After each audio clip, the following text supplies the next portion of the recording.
This is the Wednesday, December 1st, 2021 afternoon session of the Portland City Council. Keelan, please call the roll. Maps. Here. Rubio. Here. Ryan. Here. Hardesty. Present. Wheeler. Here. Under Portland City Code and State Law, the City Council is holding this meeting electronically. All members of the council are attending remotely by video and teleconference, and the city has made several avenues available to the public to listen to the audio broadcast of this meeting. The meeting is available to the public on the city's YouTube channel, eGovPDX, and www.portlandoregon.gov/video and channel 30. The public may provide written testimony to council by emailing the council clerk at cctestimony@portlandoregon.gov. The council is taking these steps as a result of the COVID-19 pandemic and the need to limit in-person contact and to promote physical distancing. The pandemic is an emergency that threatens the public health, safety, and welfare, which requires us to meet remotely by electronic communications. Thank you all for your patience, your understanding, and your flexibility as we manage through this difficult situation to conduct the city's business. It's going to leave a nasty scar, isn't it? Now we will hear from legal counsel on the rules of order and decorum. Good afternoon.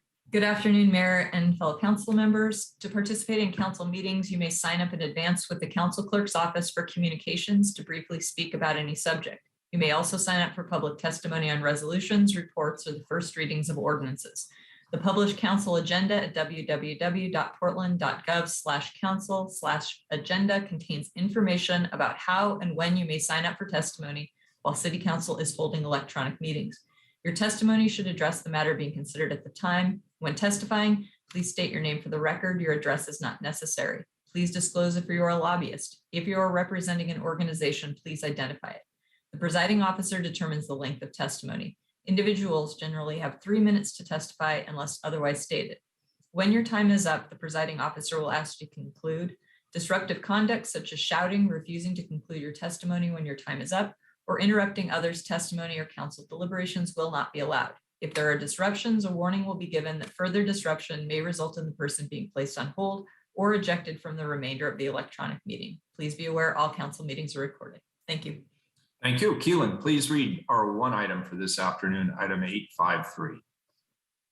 Consider appeal of the Goose Hollow Foothills League against the Design Commission's decision to approve with conditions a 17-story, 175-foot tall residential building with 337 dwelling units and 403 structured parking spaces in the Goose Hollow sub-district of the Central City Plan District, LU 21-038539DZ. All right, first off, we're going to hear from legal counsel, who's just going to give us an overview. Yes, I'm making announcements that are required by state law to describe the way the hearing will be conducted. So first, this is an evidentiary hearing. This means you may submit new evidence to council in support of your arguments. I'll talk about the order of testimony. We'll begin with a staff report from the Bureau of Development Services for approximately 10 minutes. Following staff report, council will hear from interested persons in the following order. The appellant will go first and will have 10 minutes. Following the appellant, persons who support the appeal will go next. Each person will have 3 minutes. The principal opponent, in this case the applicant, will then have 15 minutes to address City Council and rebut the appellant's presentation. After the principal opponent, council will hear from persons who oppose the appeal. Again, each person will have 3 minutes. Finally, the appellant will have 5 minutes to rebut the presentation of the opponents of the appeal. Council may then close the hearing, deliberate, and take a tentative vote on the appeal. If it is a tentative vote, council will set a future date for the adoption of findings and a final vote on the appeal. There are several guidelines for those who will be addressing council today. First, any letters or documents you wish to become part of the record should be given or emailed to the council clerk after you testify. Similarly, the original or a copy of any slides, photographs, drawings, maps, videos, or other items you show to council during your testimony should be given to the council clerk to make sure they become part of the record. 2, testimony must be directed to approval criteria. Any testimony, arguments, and evidence you present must be directed to the applicable approval criteria for this land use review or other criteria in the city's comprehensive plan or zoning code that you believe apply to the decision. BDS staff will identify the applicable approval criteria as part of their staff report to council. Third, issues must be raised with specificity. You must raise an issue clearly enough to give the council and the parties an opportunity to respond to the issue. If you don't, you will be precluded from appealing to the Land Use Board of Appeals based on that issue. Fourth, the appellant must identify constitutional challenges to conditions of approval. If the applicant fails to raise constitutional or other issues relating to proposed conditions of approval with enough specificity to allow council to respond, the applicant will be precluded from bringing an action for damages in circuit court. And finally, I want to note that the representatives of both the applicant and appellant are on the panelist side of this Zoom meeting, so they have the ability to raise procedural or other objections. And I just want that clear on the record. Thank you. That concludes my remarks.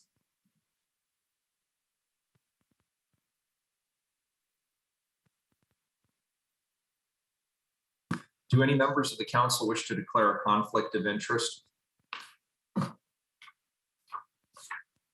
Commissioner Rubio. So out of an abundance of caution, I want to disclose that I'm a member of the athletic club. However, it's my understanding that being a member does not give rise to a conflict of interest under state law. Thank you, Commissioner Rubio.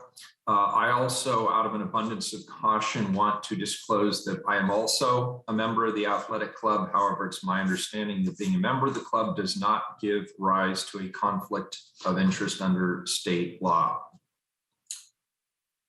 Do any members of the council have new ex parte contacts to declare or information gathered outside of this hearing to disclose?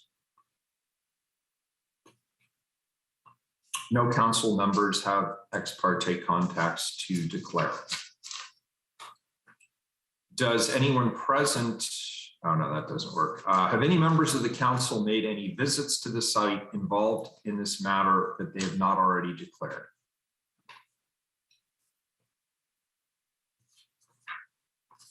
I'm not seeing any. Do the council members have any other matters that need to be discussed prior to us beginning this hearing? Mayor, yep. Mayor, it's Lindley. I just would like to, for a land use hearing, although we are not actually physically in chambers, it's appropriate to identify for the public that if there is a request to ask any of the commissioners about conflict disclosures or ex parte contacts, that they should make sure either as part of their comments or direct message Keelan to note that they would like to say something. All right, very good. Thank you for that. I appreciate it. And also the notice went out, colleagues, this is for your benefit. The notice went out to the public indicating there would be 3 minutes of public testimony for each person who'd like to provide testimony, but please be aware that since we are virtual, at the end of 3 minutes, the council clerk will mute your microphone. So please make sure that you complete your comments within the 3-minute allotted time frame. So with that, then we will start with the staff report. Thank you, Mayor. Good afternoon, Mayor and Commissioners. I'm Benjamin Nielsen, Senior Planner with the Bureau of Development Services, and I'm going to share my screen really quickly. Can everyone see that? So Lindley went over the order of today's hearing, but this is it shown on the screen for you. I did want to say also for the public, a full copy of the record is available online at efiles.portlandoregon.gov. You can either follow this link or type in as a search criteria 21-038539. The order of the presentation today, I'm going to give you a quick overview of the site zoning and context, followed by a summary of the proposal and Design Commission's decision, and finally of the appeal itself and alternatives facing council today. The subject site is located within the Central City Plan District, Goose Hollow Subdistrict, which is highlighted in yellow. The subject itself is a vacant full block located immediately south of the Multnomah Athletic Club parking garage and adjacent to the Kings Hill Historic District. The Goose Hollow Southwest Jefferson Street MAX station is in close proximity to the south, and the Lincoln High School site is not far to the east. This bird's eye view of the area helps to give you a sense of scale for the existing development in the neighborhood. You should also note that the site has significant topography, rising approximately 20 feet across the site from Southwest 19th Avenue towards the intersection of Southwest 20th and Main Street. On to zoning. The site itself has RM4 residential multi-dwelling 4 zoning, which is the city's second highest level of residential zoning. The site also has the design overlay, which requires design review for new development. Diving a little deeper into the zoning code requirements, the site has a base floor area ratio, or FAR, of 4:1 and an additional 3:1 of bonus FAR that may be earned, in this case with the provision of inclusionary housing. Additional unlimited transfers of floor area to the site are allowed beyond this, as long as the floor area is being transferred from a historic resource located on sites zoned RM3 to RX, CX, or EX. These transfers and the bonus FAR previously mentioned are not subject to design review discretion.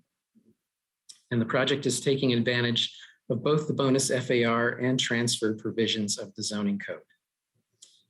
And moving on to height allowances, the maximum base height for this site is 100 feet, as shown on this map on the right. But the site also has a bonus height limit of 175 feet. This bonus height refers to the maximum height allowed on the site once the FAR bonuses have been earned. And those bonuses have been earned, so the maximum height is 175 feet. Parts of the site are also located within view corridors, and this means that projections such as antennas, mechanical units, or elevator overruns may not extend above the bonus height limit on this site. Next, I have several photos showing the site itself and the surrounding neighborhood. I'm going to move through these rather quickly to save time, but we can revisit these later if you have any questions.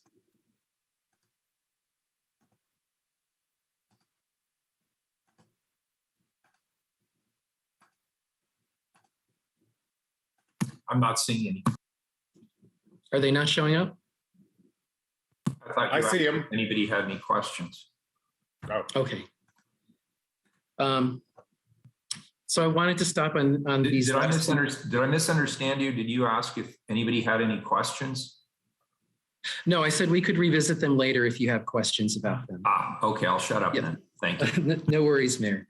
I did want to stop on these last few photos, which show the existing Mac parking garage across Southwest Main Street from the subject site, because this is relevant to the appeal that was submitted.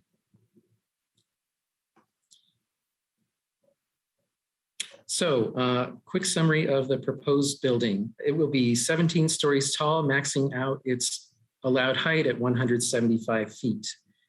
There are 337 dwelling units proposed, as are 403 structured parking spaces, and access to those spaces is provided from Southwest Main Street.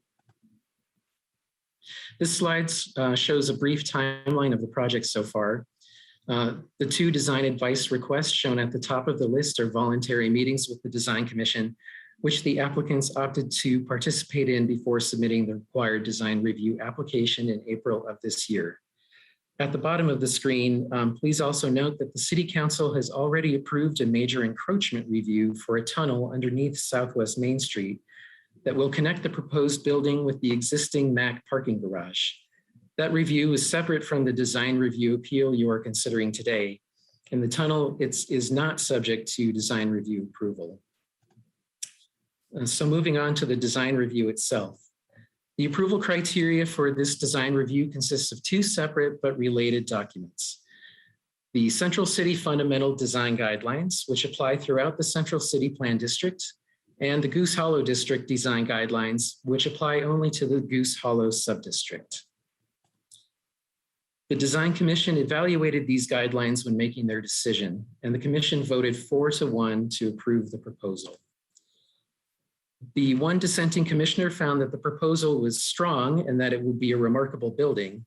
She also found it remarkable that no modifications are requested. And further, she found that the proposal responded well to these guidelines along Southwest Madison Street, Southwest 19th Avenue, and Southwest 20th Avenue, and she found it astonishing that the entry to such a large garage could be accomplished through a single entry point.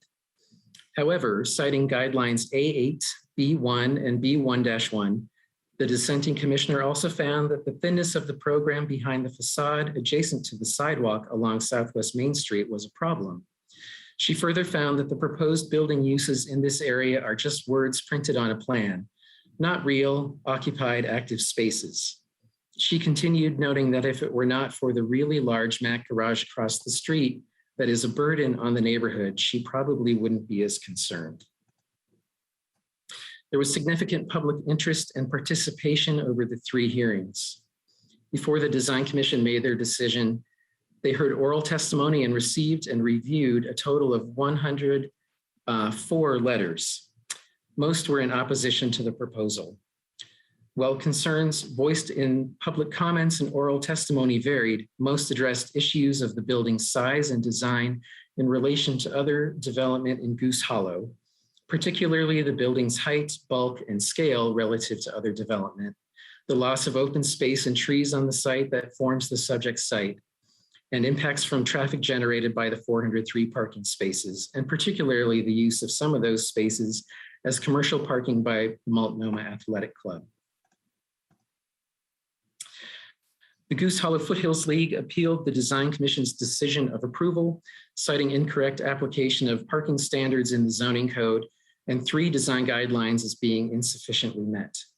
The appellant argues that the applicant has erroneously interpreted and applied Portland Zoning Code subparagraph 33.510.261.f.4, which states that growth parking may be operated as either accessory or commercial parking at all times. And I'll go into that a little bit more in a minute.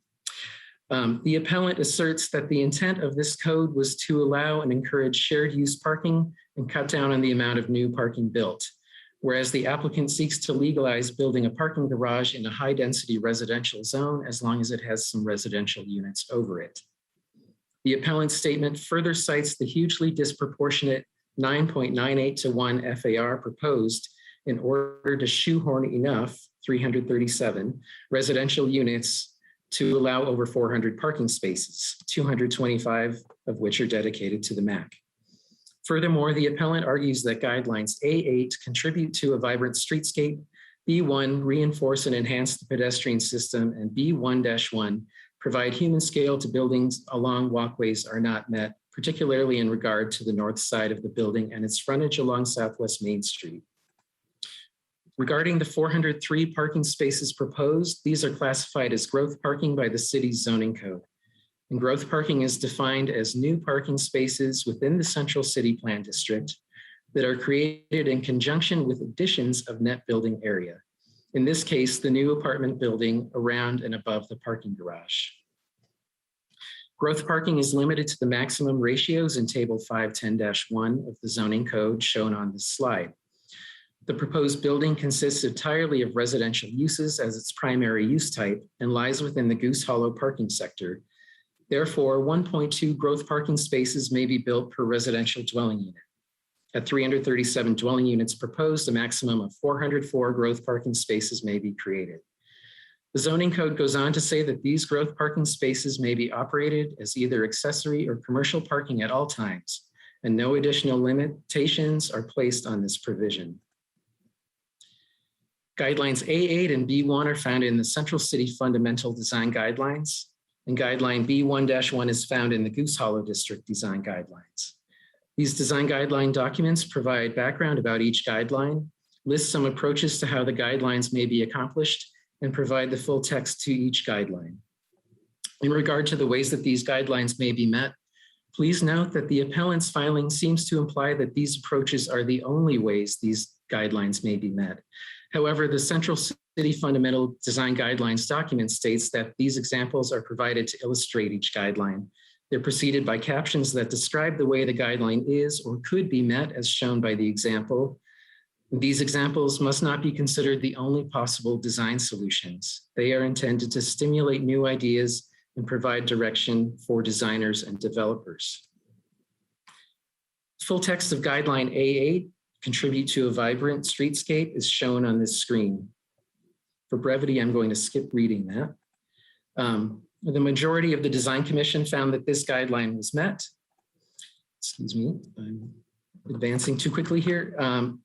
Finding the building's main residential lobby is located on its east elevation, and the entry into this active space is delineated with a large canopy, a recess in the building's facade with combined change in material, large windows, public art adjacent to the lobby entrance, and a 2-level atrium on the building's interior.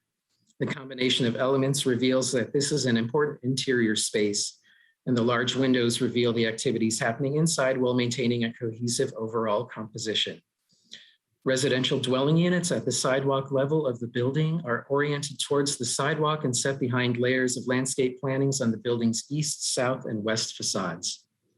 Patios provided at the sidewalk level, residential units on the south facade help to bring additional activity and vibrancy to the streetscape along Southwest Madison Street. The Design Commission evaluated guidelines B1 and B1-1 together. The full text of guideline B1, reinforce and enhance the pedestrian system, is on the screen in front of you here. And B1-1 is even more succinct, provide human scale and interest to buildings along walkways and sidewalks. The majority of the Design Commission found that both of these guidelines were met in the following ways. The proposal includes public sidewalks along all 4 streets that are designed to city standards and include clearly distinguished frontage zones, movement zones, and furnishing zones. Building walls are articulated at the sidewalk levels and above, with recesses and setbacks in the building's massing along all 4 street frontages.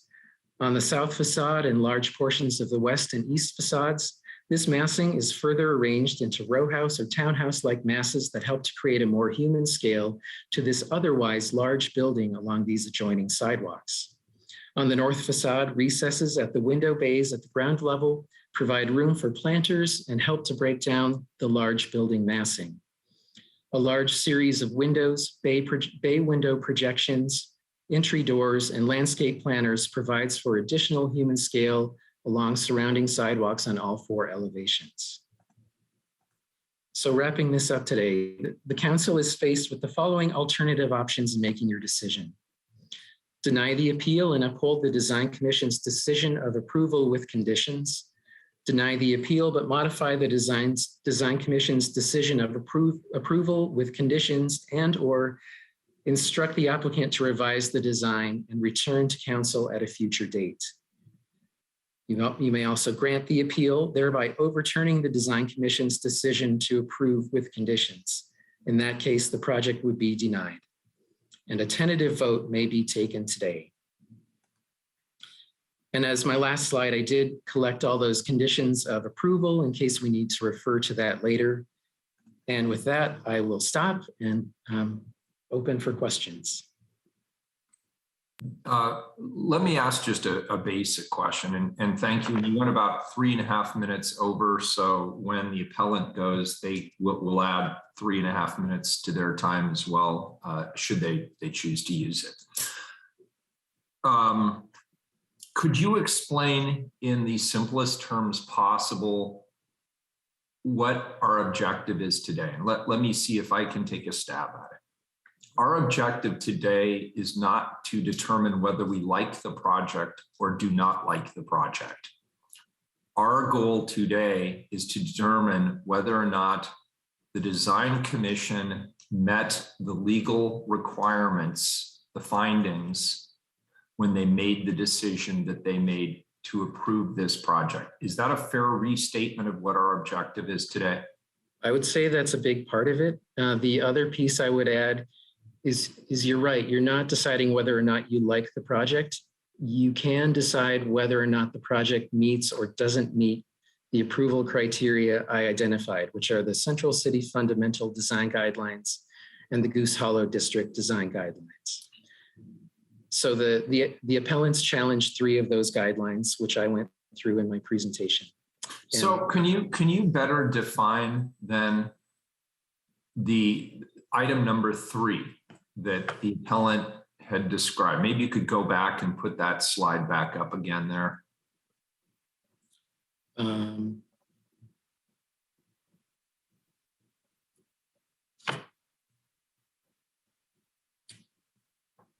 B1-1, Right, provide human scale to buildings right. along the walkway. Explain what that means in simple terms, please. In simple terms, providing human scale basically means you have a 17-story building here. That's clearly not a human scale all by itself. So provide a human scale to the building means adding elements to the building that would be approximately the same size or smaller than a human being. And in this case, the design guideline specifically references things like canopies, windows, recesses, lighting, even plants and landscaping, all things that help to bring this 17-story scale down to a building scale down to a human, basically scale, something that you can perceive as smaller and related to the size of a human. Okay, and explain to me, if you can, and if you can't, that's fine, but just knowing that neighborhood as I do, immediately across the street are some truly extraordinary examples of historic Victorian architecture. They're there you go. Go back one, right there. Those houses. So explain to me what the design commission, what discussion did they have with regard to the immediately adjacent historic homes to what is objectively a very large structure? That's a great question. So these homes face Southwest Madison Street, and across Southwest Madison Street from those Victorian homes, maybe you can see it on this image a little bit, and I might have an image that shows it a little bit better. So this facade of the building right here faces those Victorian homes. You can see that the building massing has been dropped down from 17 stories to about 4 stories directly across from those Victorian homes. And the tower portion of the building is set back farther away from those Victorian homes. So while this building, even across the street at 4 stories, is still taller than the Victorian houses across the street, the architects have brought the massing down to more reflect that scale that's across the street, even though it's not an exact one-to-one representation.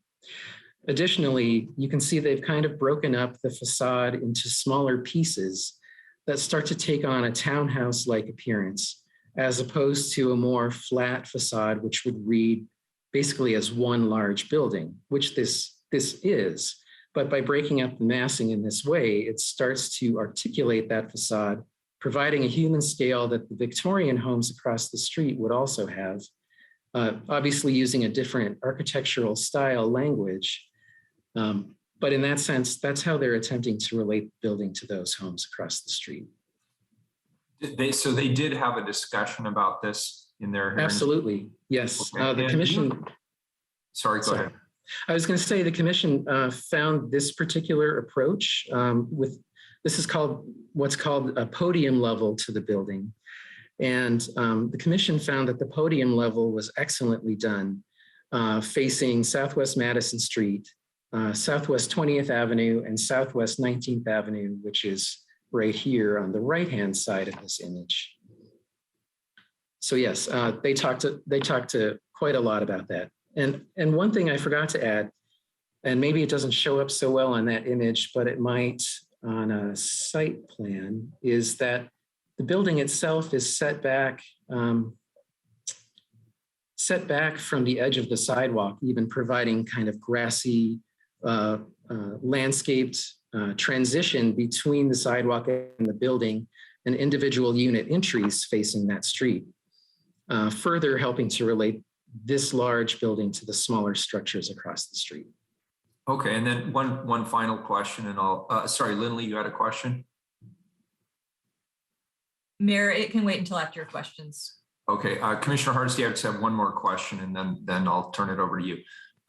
You mentioned a protected view corridor. Could you elaborate?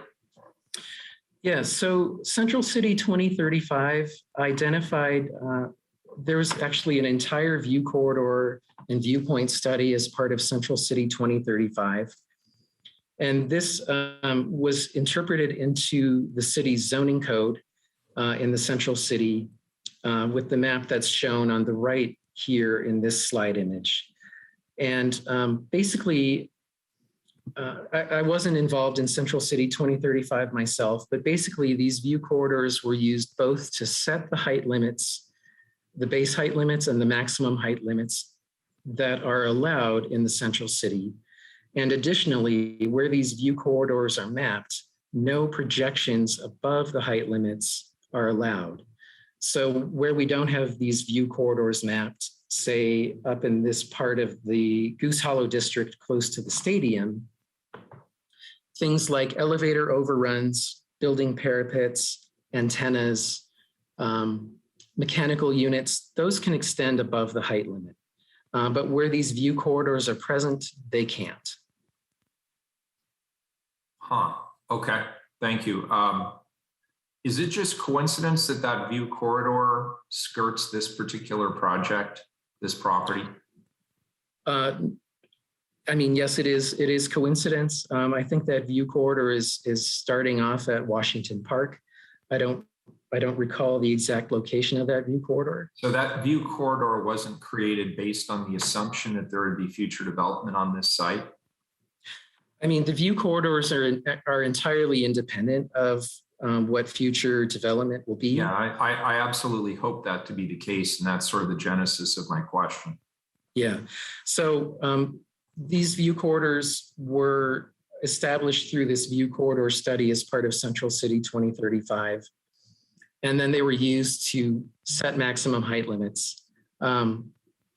So in that sense, the view corridors dictate the maximum level of development on sites throughout the Central City. Okay, so view corridor dominates is what you're telling me, and I'm grateful to hear that. Commissioner Hardesty. Thank you, Mayor, and thank you, Benjamin, for your presentation. The mayor actually asked a couple of the questions that I had, but here's a question that I think most laymen would have if they hear this. We're going to build 337 residential units, and we're going to have 403 parking spaces. Can you tell me why that makes sense when we are attempting to mitigate climate disaster in our community, that we would be building more parking spaces than necessary for the people who will be utilizing that apartment complex? So I can't, that's a question that's maybe not appropriate for me to answer. What I can say is that the maximum limit established in the zoning code is 1.2 spaces per dwelling unit. And that is what the city council itself approved. And that's what the developer has chosen to build to. Design Commission does not have the purview to come in and say that ratio is too high. You can only build half that or a quarter of that. They don't have the 2035 Central City Plan. When was that adopted by council? That was originally adopted in 2018. There was a whole state land use appeal process that made that come out of adoption. And then it was readopted last summer in 2020. Thank you. I say that to say that I think what we've learned in the last couple of years is that we can't wait to have an impact on the climate. And so somebody who knows nothing about Central City planning and city council votes is just a basic, question of if you're building 33 units and you're building 40 plus parking spaces, there seems to be a disconnect with our values around reducing carbon emissions, not to mention being on one of the best public transit routes in the city of Portland. So I don't know who takes that into account, but if we don't have someone taking that into account as we're making land use decisions, that's a problem. Commissioner Hardesty, if I may, you're absolutely right. Many of the testifiers today have cited both climate change and carbon emissions from the parking as one of their issues. Unfortunately, because this is what's allowed in the zoning code, the Design Commission did not have the authority to like I said, reduce that. But if the city council finds that these parking ratios are excessive, I would encourage council to petition the Bureau of Planning and Sustainability to take another look at these and work on reducing them for future development.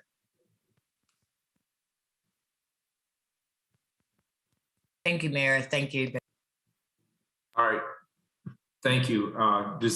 It looks like that is all the questions for you for right now. Lindley, go ahead. So Mayor, I very much appreciate your being cognizant of making sure everybody has equal time to testify, but I want to make sure the staff report is generally not the measure. It's usually making sure the appellant and the applicant each have equal time. I'm completely fine if you want to give both the applicant and the appellant an additional 3.5 minutes, but we just need to make sure they keep, they have the equal time to speak. Okay. It's not as compared to staff. Yeah, Lindley, thank you for that clarification. And of course, you're right on that.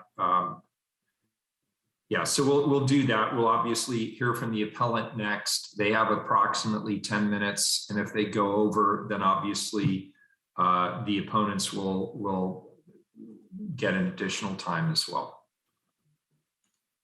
Commissioner Hardesty, did you have a question?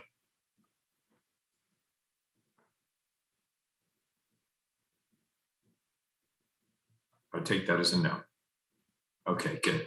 All right, so the appellant's up next, 10 minutes.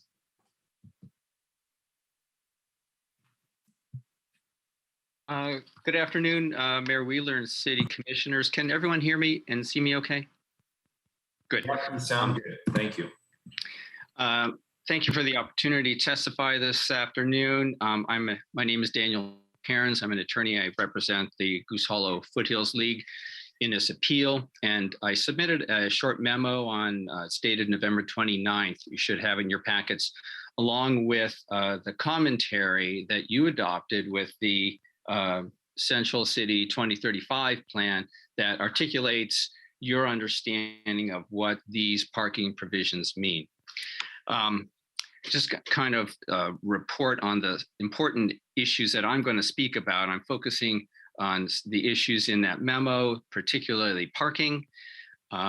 This project proposes 337 condo or apartment units, 17 stories, 403 below ground parking spaces. It meets the maximum parking ratio, but it proposes to dedicate 225 of these parking spaces as an entitlement to an offsite older building 2 blocks away, an older building that already has its own 3-story parking structure, presumably sufficient to handle its parking demand.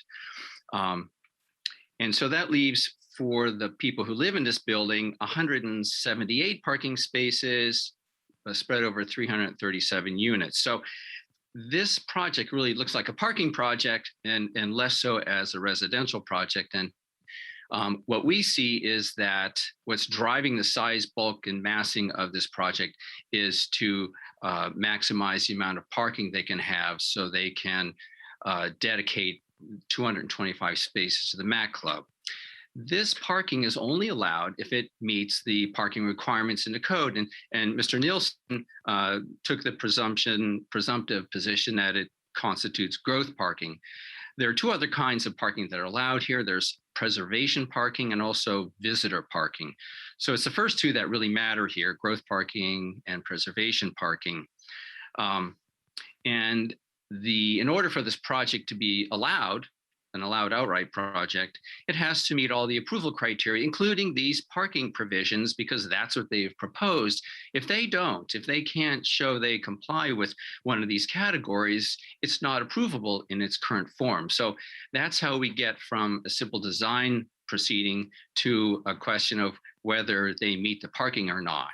This is the only public process to review that question, and Luba has said pretty clearly that it has to be addressed some way, somehow.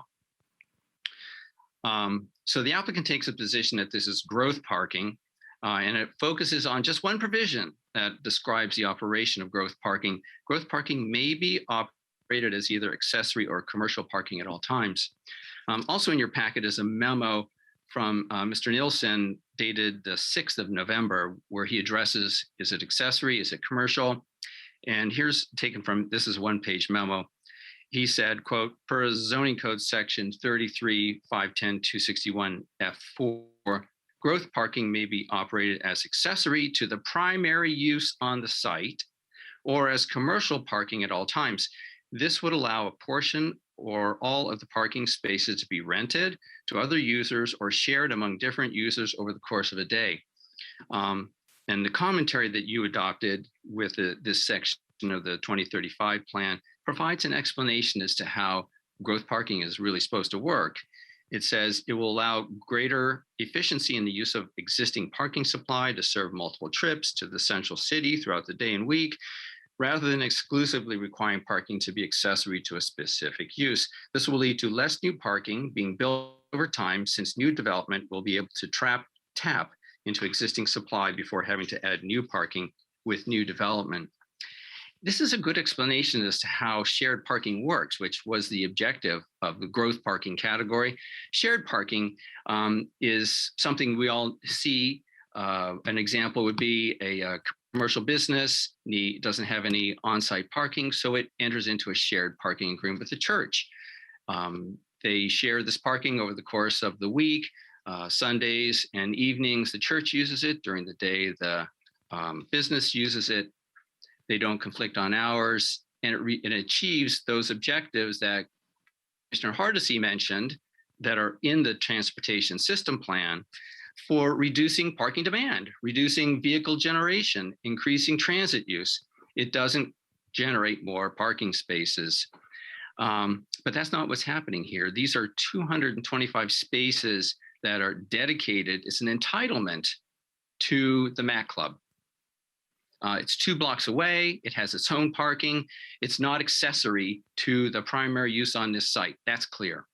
They're also not commercially available or shared among different users over the course of the day, as Mr. Nielsen indicated was what commercial parking is. These are entitlements to a particular old building. And you know, when you look at the other categories of parking, this sounds a lot like preservation parking, the way you've described it in your code. And this is how you've described it. It's created to serve existing and older buildings that have little or no parking associated with them. The ratios for preservation parking are based on the needs of employees, residents, and those who come to the building for other reasons, such as customers and clients. That's what this looks like. It doesn't look like growth parking. It's not shared parking at all. And the commentary that you adopted with this code provision kind of bolsters that explanation that it describes how older buildings in the central city area, and you've seen them, these old bank buildings, that my office is in one down by Pioneer Square, they don't have their own parking. They rely on parking in surface parking lots they had traditionally.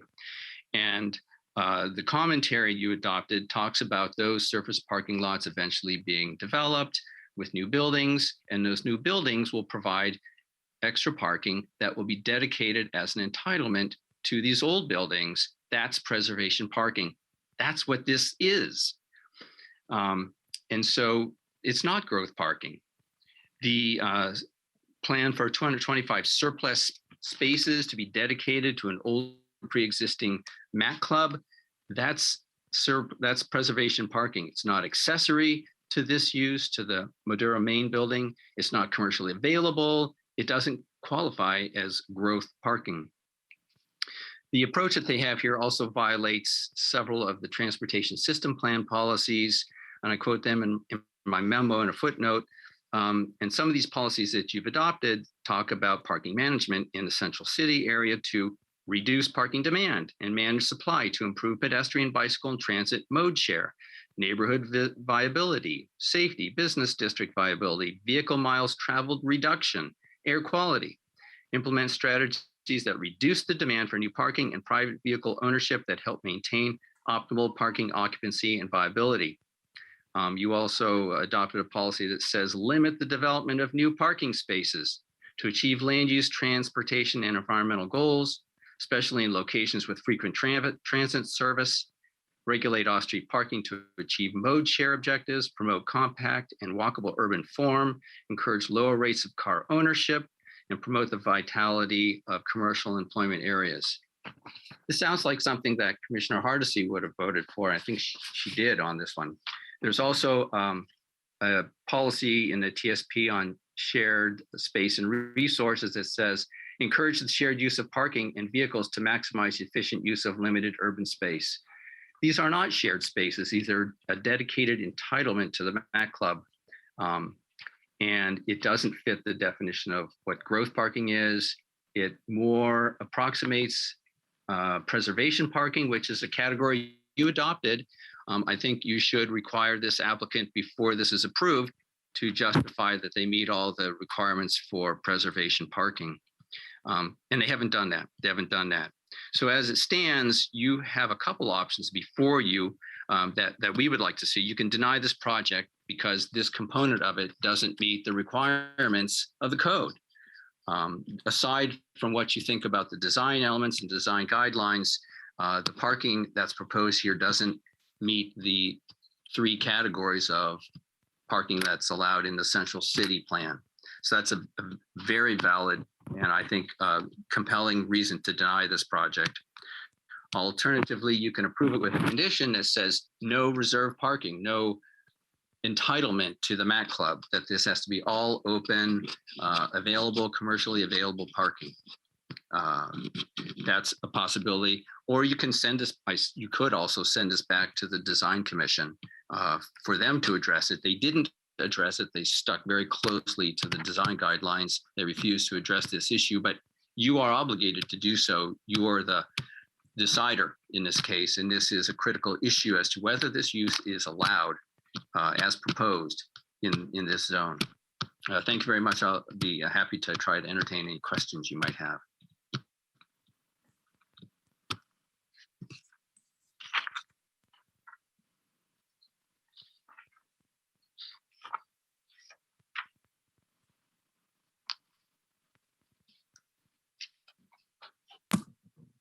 All right, and that completes your presentation? For now, yes, thank you. All right, colleagues, any questions at this point? Very good. Next up, thank you, sir, Daniel. Next, we'll hear from supporters of the appellant. That means if you agree in large measure with what you just heard, this is your time, 3 minutes each. Keelan, I'll turn this over to you. Thank you, Mayor. I will call 3 at a time. First up, we have Judith Wyden, Helen Gundlach, and Rachel Clark.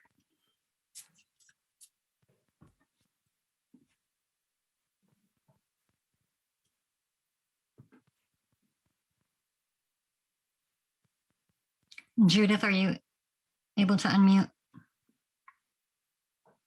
It looks like you're muted, Judith.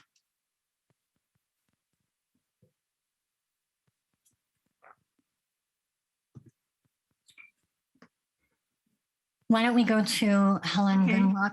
Oh.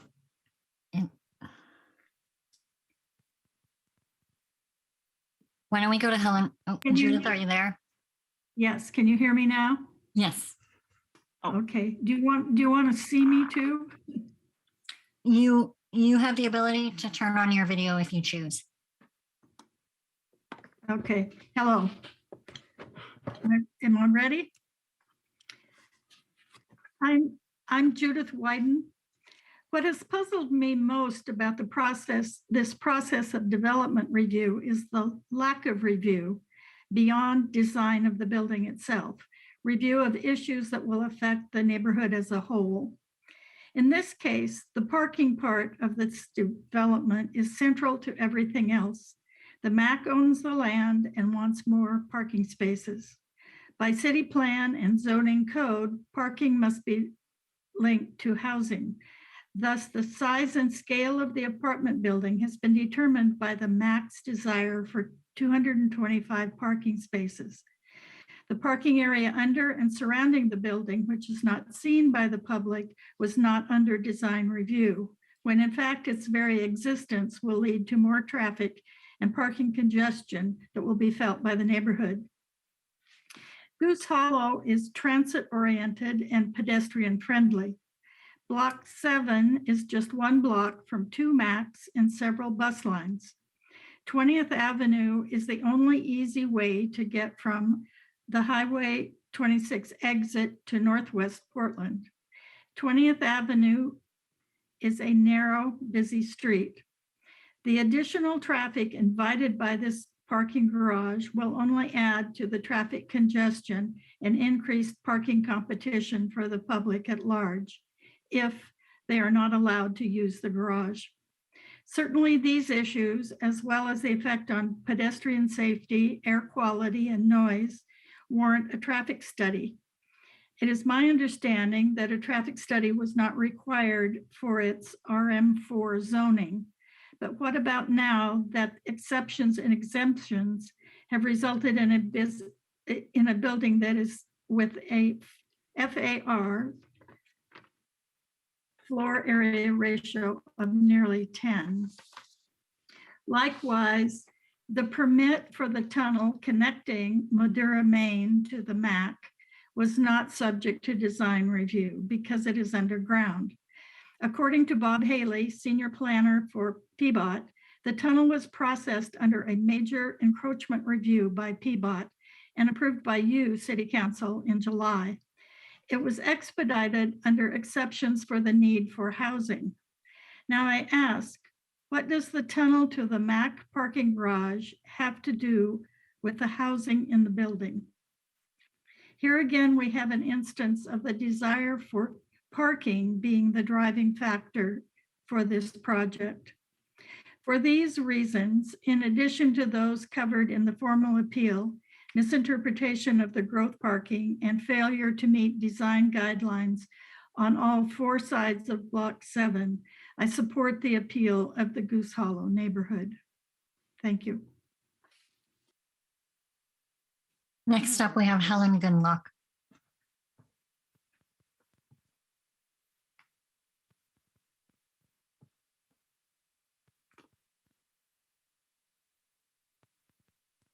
You're muted, Helen. All right. My name is Helen Gundlach, and I'm a resident of Arbor Vista Condominium, which is located at Southwest 20th and Howard's Way. And where I live is central to my testimony in speaking out against the Madeira, Maine. I want City Council to know about our experience dealing with Mill Creek Residential Trust, who also built Tanner Flats across the street from Arbor Vista. Throughout the design review process, we wrote letters and testified at every hearing about the scale of the building, the loss of trees, and the violations of the Goose Hollow design guidelines. Every recommendation we made fell on deaf ears and made a mockery of citizen participation. Design guidelines were created to maintain excellence and to preserve a neighborhood's uniqueness. On these standards, Mill Creek fell far short. At Tanner Flats, the exterior design features and landscaping are lackluster. 4 skimpy trees replace 3 dozen. A metal screen water feature is dry except for the drip drip of a drain spout. Barren concrete containers surround the building, and a pocket park is simply bare bones landscaping. But the real broken promise is about the shared parking assurances given by Sam Rodriguez, Mill Creek's representative. Tanner Flats was built on land that included a public parking lot at the Goose Hollow Mac stop. These 18 public parking spaces resulted from a neighborhood agreement with TriMet on the building of the West Side Max. For years, they were used by the neighborhood and were an overflow lot for First United Methodist Church. Sam Rodriguez verbally promised us that the parking plan included neighborhood access, especially for the church. We trusted Sam, but Mill Creek broke their word.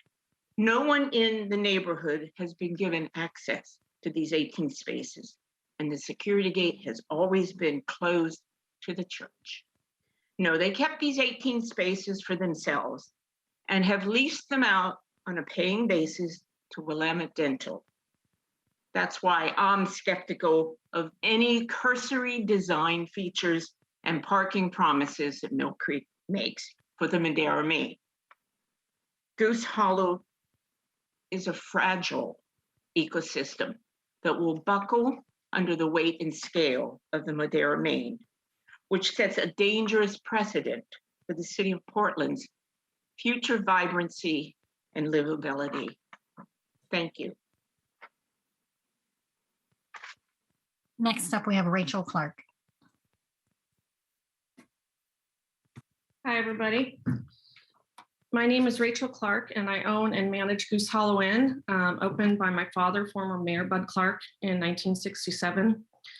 Madeira Main Street's plans do not meet the applicable central city design goals, such as the requirements for a vibrant streetscape, the public realm guidelines, and the pedestrian system, as well as preservation of existing view corridors, all which are central to the vitality of healthy Portland neighborhoods and our vibrant, attractive city.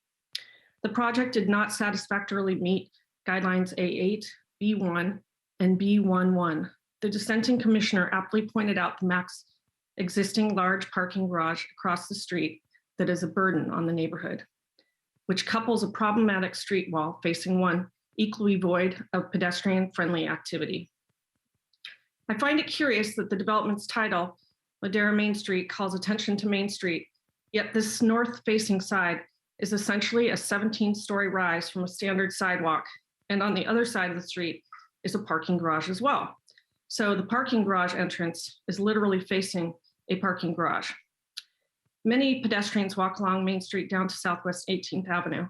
The proposed parking garage offers a third entrance to MAC parking, like total third entrance, within a 1-block range. Between the 3 entrances, cars will be entering the club's parking area from 4 streets: Southwest 20th Avenue, Salmon Street via the right-of-way between Zion and the garage, the south side of Main Street via the right-of-way, and the north side of Main via the proposed building. The city's design guidelines provide opportunities to pause, sit, and interact is not met by this plan's core concept of driving cars into the center of the neighborhood 24/7. Central City's parking guidelines are to promote the use of alternative modes of transportation and maintain air quality. And this plan fails to encourage that and adds exhaust and pollutants to the air and will increase congestion by adding cars to 4 already burdened streets. On a historical note, between 78 and 80, the city approved the current MAC parking garage with the caveat that they not add more parking for the club. My father indicates that it's on record that the neighborhood was told by city council at the time, it's not going to go beyond this, so don't worry about it, which is worrisome that agreements can be broken like that. Finally, the excessive height of this project violates building height standards. We looked at map 51020, and I felt like Mayor Wheeler maybe didn't see the little spike of a view corridor, but there is a little shadow of a view corridor on that map. The 17-story building is over 400,000 square feet. And in section C1 of design review standards, we're supposed to size and place new buildings to protect existing views and view corridors, but this building is shoehorned into the block and obstructs the view. The Central City guidelines are violated.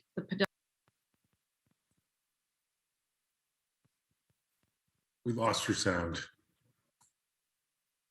Rachel, you need It's over time, Mayor. Oh, I see. Okay, thank you. Next up, we have Greta Betty, Jeff Molnquist, and Lori Goldsmith.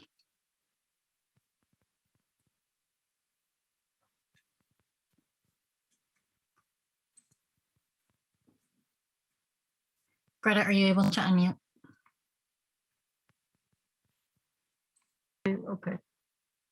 My name is Greta Beatty, and actually I did not intend to present an oral testimony.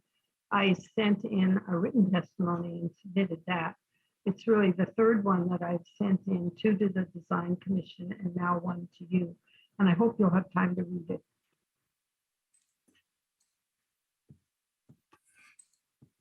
Next up, we have Jeff Molnquist.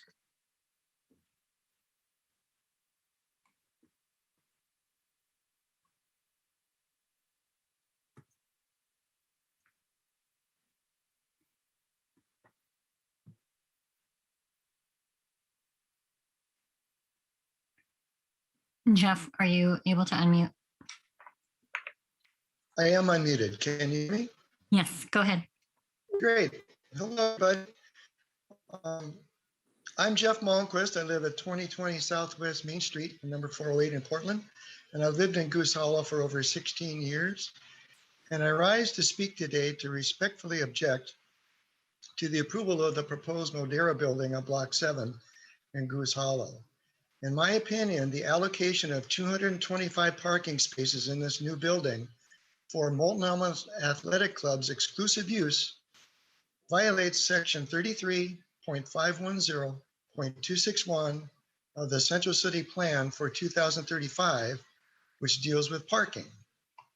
The purpose of this section states, the parking and access regulations implement the Central City 2035 plan and the Transportation System Plan by managing the supply of off-street parking to improve mobility, promote the use of alternative modes, support existing and new economic development, maintain air quality, enhance the urban form of the central city. Allocating 225 parking spaces for exclusive use of the MAC is not the parking. It is simply the MAC sneaking in a new 225 space parking garage. MAC spaces will not promote the use of alternative modes. The MAC does almost nothing to promote alternatives to car transportation with members. Spaces will not maintain quality. Indeed, they will degrade Goose Hollow air quality by attracting more cars, and they will not enhance the urban form of the central city. These 225 parking spaces are just another parking garage for the MAC. And the MAC already has a 500-car garage right next door. They all lease parking and they own the large parking lot on Southwest 20th Avenue across from Providence Park. They have enough parking. Including 225 parking spaces for exclusive MAC use in this building design will harm Goose Hollow, and it violates section 33.510.261 of the Central City Plan for 2035. I respectfully ask the City Council to uphold our appeal. Thanks very much. Next up is Lori Goldsmith.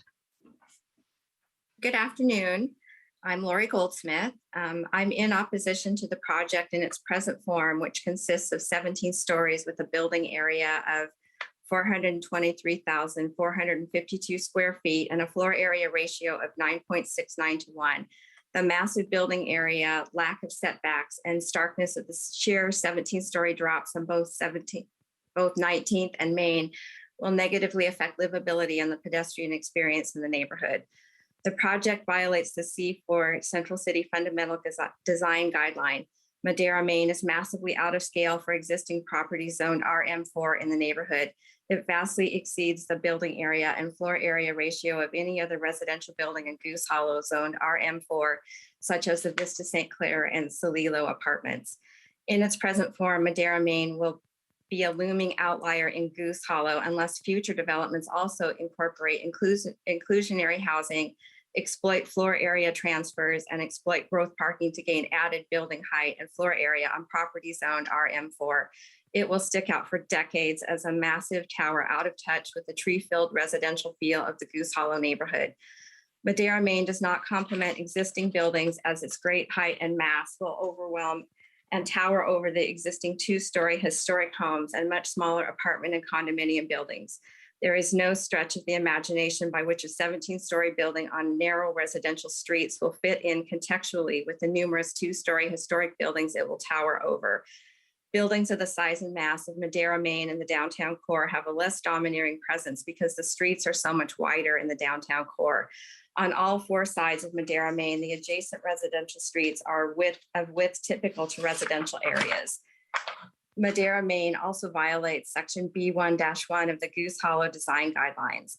The proposed project does not provide human scale along walkways on two sides of the building.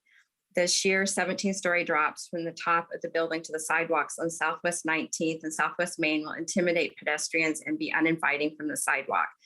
In closing, the developer and the property owner, the Molnquist Athletic Club, have exploited recent code changes in order to gain height and mass of magnitude unmatched in Goose Hollow. To my mind, if the existing contextual zoning did not support the proposal, then it is the wrong building for the site. The developer and the owner have exploited the code changes because they cannot build an RM4 what they want as of right. Thoughtful consideration of these matters will be appreciated. Thank you. Next up, we have Carol Isaac, Ariane Jacques, and Carolyn Ofiara.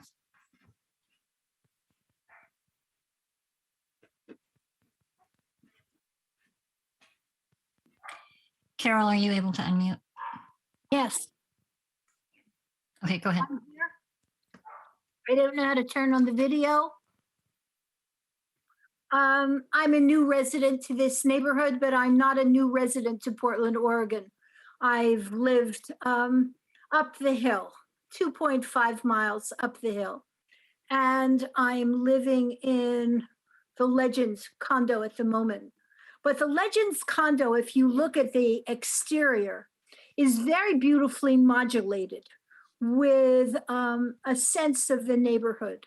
The face of the building, this new building, which will face us, is a flat wall. And one of my concerns is light. And nobody has spoken about the light that will be restricted to the neighborhood by this huge, rather unappealing building.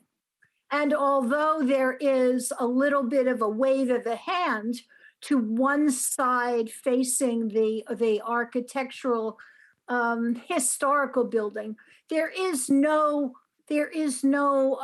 respect for those of us living on the other side. Further, I understand that there's only one access to this garage, which would have in and out people coming from the MAC, maybe in and out people coming from some of the commercial buildings on the side. So I think that the whole design needs to be scaled back. My 1 year of architecture many years ago allows me to look at the plan with a little bit of a critical eye. And I will keep on attending to this. I hope you listened carefully to Lori Goldsmith. She had very careful observations, and I stand with her. With this, I conclude. Thank you for including me. Next up, we have Ariane Jacques. Hi, my name is Ariane Jacques. I use she, her pronouns. I also submitted written testimony, so I'll be really brief here. I support the appeal and would like to echo the sentiments of my neighbors who have already testified and who will be testifying. I would just like to highlight one concern, which is that I believe it would be incredibly irresponsible to move forward with this project without undergoing a comprehensive traffic study. The traffic in this neighborhood has been pretty bad and is going to get worse when we return to a post-pandemic world. And so I think that's just one thing that we really need to keep an eye on here. Thank you for your time. Next up, we have Carolyn Ofiara. Hi, I have previously written response to the committee, and I have no further comments other than the fact that we have to have a traffic assessment. I do support the appeal. Thank you. Next up, we have Kathleen Rollins, Melanie Ugot, and Marilyn Weber.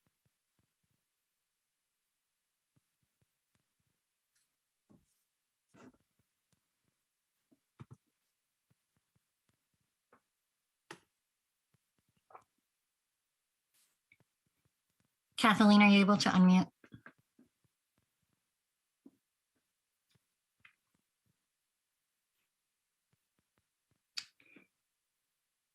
It looks like you're unmuted. Can you hear us? Yes, I can hear you. And I wasn't going to speak, so I'm going to give my time to the next person. Thank you. But I do support the appeal. Okay, thank you. It looks like the next speaker, Melanie, has also declined to provide oral testimony, so we'll go to Marilyn Weber. Hello, my name is Marilyn Weber, and I support the appeal of Goose Hollow Foothills League. Regarding the parking garage, I have concerns that the developer misinterpreted the growth parking provision 33510261 in the building plans of Modera, Maine. According to Central City Plan, those 225 parking spaces should be open for public use and are not for max exclusive use. The proposed garage would be facing Main Street with cars flooding onto a heavily trafficked 20th Avenue, only a short block away from both of the existing very busy Mac garage entrances. This significantly endangers pedestrian safety throughout the immediate area. Furthermore, I do not believe the Modera, Maine's design respects the character of the historic Goose Hollow district. The 17-story building would have boundaries extending to the sidewalk on all four sides. Segueing into another concern of mine are the 50-plus mature trees bordering east, west, and north sides of Block 7. Trees that took generations to grow to their current height and vast network of roots, which absorb the rainwater and prevent runoff during sudden torrential rains. The Urban Forestry Division did not recommend, quote, the removal of healthy trees on the north side of Southwest Maine to build a tunnel connection. And they also noted, quote, that numerous young trees planted in recent years have died due to climate change. No trees, no air to breathe. There are no city regulations protecting trees on private property, so we rely on citizens in the private sector to do so. To wrap it up, there were over 100 public outcries from Goose Hollow residents and many fewer affirmations of approval. So Sleepy Hollow would be anything but sleepy in this bill if this building was built. Thank you for letting me have my say. Next up, we have Allison Harrier, Chris Martin, and Sally Lovett. Thank you. Can you hear me? Yes, we can hear you. Great. My name is Allison Hurrier, and I live in 1129 Southwest 20th Avenue. I use she, her pronouns. I'm at work, so I'm keeping my camera off. Goose Hollow is one of the most densely populated neighborhoods in the city, and we rely on public green spaces and walkways to escape our small apartments, particularly in the midst of a global pandemic. This development proposes to eliminate an irreplaceable community asset to support a second private parking lot for an exclusionary organization that most of us will never be able to afford. Your Bureau of Parks Forestry Division has denied this proposal, citing it as counter to the city's stated goals of increasing canopy coverage, reducing emissions, and retaining trees where feasible. Simply put, this development is not sustainable or forward-thinking, particularly in the midst of a climate crisis, and does nothing to contribute to the vibrant streetscape, which was the primary concern of the Design Commission. The current plan also creates a number of safety hazards, which the Design Commission say are not under their purview. The small residential streets on the small residential streets surrounding this proposal were developed over a century ago and barely accommodate the current traffic patterns created by cars entering and exiting the city center via Highway 26. Living on 20th Avenue, we regularly witness traffic conditions that are hazardous to pedestrians and in several instances have prevented emergency vehicles from reaching destinations in a timely manner. This proposal adds 400 new cars to already congested streets, yet it was somehow exempted from any kind of traffic study. How does one of the largest structures outside of downtown receive this kind of exemption? If approved, what will PBOT be doing to address these safety issues posed by the additional traffic? And will taxpayers be footing the bill for Mill Creek and the Multnomah Athletic Club? Finally, I really object to the narrative suggested by Mill Creek Residential that this development is about affordable housing. If the council does approve this, I would ask them to do their due diligence before awarding this developer another tax break intended for affordable housing. In July, you approved a $15 million tax exemption for Modera Morrison, a Mill Creek development in Southeast. In exchange, only 4% of the 247 units were restricted for households earning 60% of the median family income. That's 11 units out of 236.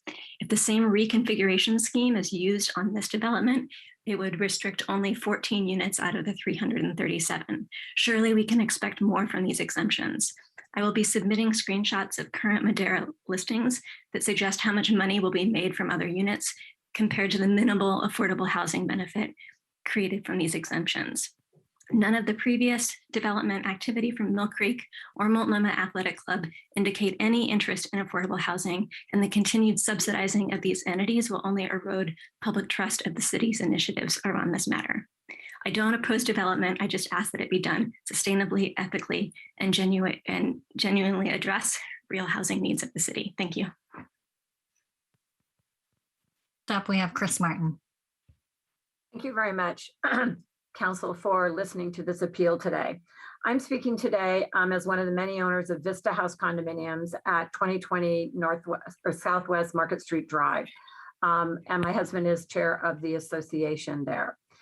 As a member, I'm also speaking as a member of the MAC Club. I do not support this project. There are many other Vista House residents and other residents of the neighborhood who are also MAC Club members. And we know that the MAC Club does not need another 225 extra parking spaces. Life as we knew it in the past, where maybe there was occasions where there was overflow parking needed for the MAC, is gone. I go there 3 to 5 times a week. I've gone there, I'm a lifetime member. I've been driving there until I moved closer for almost 50 years. Now I'm fortunately close enough to walk, but I'm worried about the already crowded traffic that goes through that neighborhood because nearly every morning in the dark, my husband and I have to dodge another car speeding through there. This project was rejected once several years ago by the City Council, and it should be rejected again. First, we go to the MAC Club several times a day. At all different times of the day, including the peak times. That parking garage is empty. The days of when there were big 300, 500 person events at places like the MAC Club or downtown hotels, those are gone. They're never coming back. We all know that. And if there is some way that they do come back, the MAC has plenty of other parking. And it is really, as other speakers have noted, this parking issue that is driving the size of the building and scope of the building. This is not preservation parking, and it doesn't meet growth parking requirements. In addition, the design guidelines, as others have spoken about, A8 in particular, and B1 and B11 are violated by this project, as the code requires shared parking rather than exclusive parking. This is really exclusive parking for the MAC Club. That is not needed in this neighborhood. The design, the incentives for exclusionary housing are misused in this project to create a structure that's completely out of place with the rest of the neighborhood. The sheer size violates C4 and damages the heritage of the neighborhood, violating goals 2 and 9 of the Central City Guidelines. In other code violations, the project doesn't contribute to a vibrant streetscape, is dangerous to pedestrian traffic, and violates A8 and B1 again. There are plenty of ways to allow a financially successful, lower scale building that would provide housing near mass transit in keeping with the neighborhood streetscape besides this project. We urge you to support this appeal and stop this project. Thank you.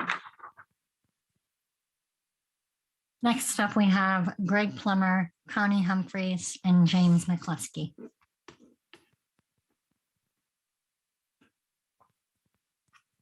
You want me to start first? Greg Plummer? Yes, go ahead, Greg. Hi, my name is Greg Plummer, and I am a resident of Goose Hollow for 21 years plus. I also reside in Barbara Vista condominiums and have the same experience with Mill Creek, San Rodriguez as Helen Gundlach expressed earlier that she did. The proposed structure for Block 7 is proportionally not conducive to the feeling of Goose Hollow in that it will have tremendous negative effects, including it will cause permanent sun blockage, leaving surrounding single-family homes in the shade most of the day. The large structure will be out of character to Goose Hollow as seen from anywhere in Goose Hollow, as it will tower far into the blue sky. It will also interrupt the view from the Japanese Garden and Washington Park. The traffic will cause New York-style congestion to the small neighborhood streets. It will eliminate the only remaining green space in Goose Hollow. Goose Hollow will go from quiet to peaceful to a neighborhood that never sleeps. It will not maintain air quality, but create a high increase in exhaust pollution and carbon emissions. The old growth trees that provide a healthier and natural environment will be destroyed. A solution would be to rethink a Northwest resort style of structures that are significantly shorter, that can be a community-friendly buildings surrounded by green space areas that will be more naturally conducive to preserving some of the old and while preserving some of the old growth trees, a dog park area and landscaping features in a traditional Northwest style. A development works with a surrounding neighborhood instead of against it would be far more attractive and welcoming. Please consider this. It can be accomplished and serve the same purpose. It will make a difference and create a working acceptance with the community, as it will help us all grow to a better, stronger, and livable community instead of a sad, chaotic, disastrous structure that will stand to hurt us all for years to come. Working against each other creates a negative environment. Working together builds a strong community, partnerships that move forward and create friendships. I support the appeal proposed against the proposed development of Block 7 and respectfully ask the City Council to uphold our appeal. Thank you. Next up, we have Connie Humphreys. Connie Humphreys.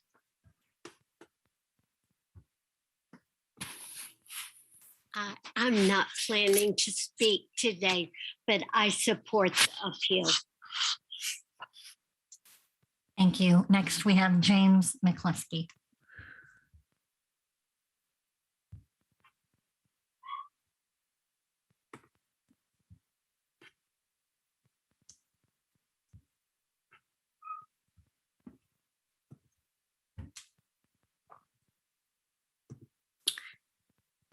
Looks like we're having some audio issues with James McCluskey. I'll move on. Let's move to Helen Dennis, Jerry Powell, and Amanda Hayes.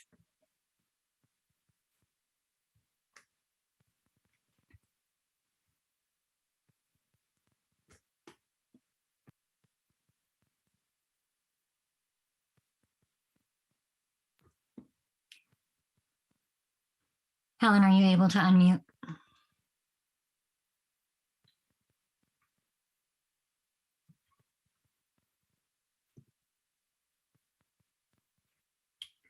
All right, let's try Jerry Powell.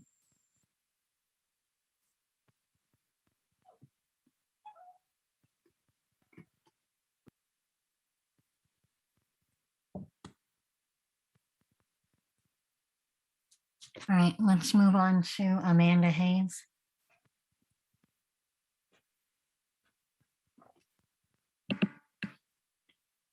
Hello, my name is Amanda Hayes. I'm a white femme with brown hair and I'm wearing a gray sweatshirt. I am opposed to the development of Block 7 by the Multnomah Athletic Club because of the serious impact to public health with the destruction of green spaces and increased pollution by car traffic and construction, and also because the applicant of the proposed project has unlawfully misapplied and misinterpreted the growth parking provisions of PCC 33.510.261 F4 in order to secure more parking spaces that will be used exclusively for the MAC, as well as the design being incongruent with the surrounding home and dwelling units. I myself live on Jefferson Street, and the increased traffic would negatively impact the health of my family, my neighbors, and myself.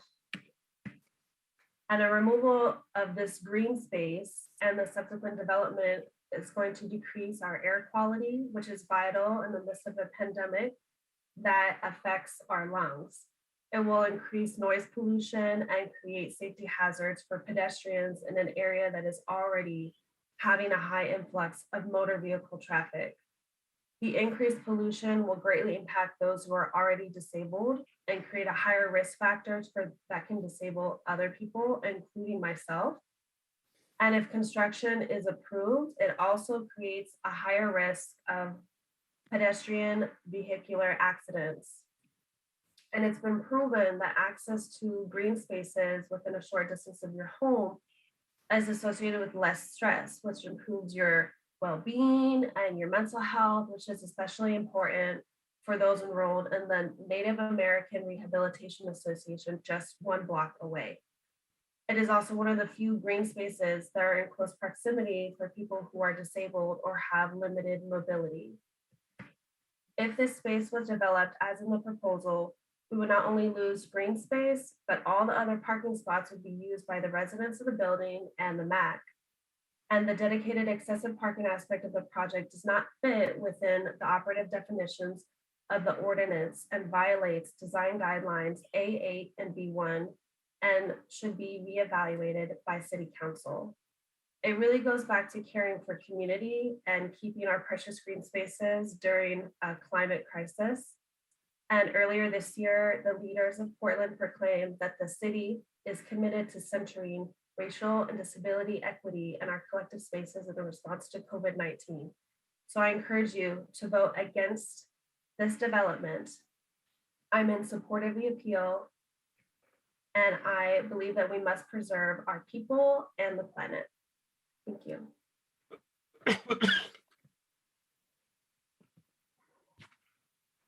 All right, let's go back to Helen Dennis.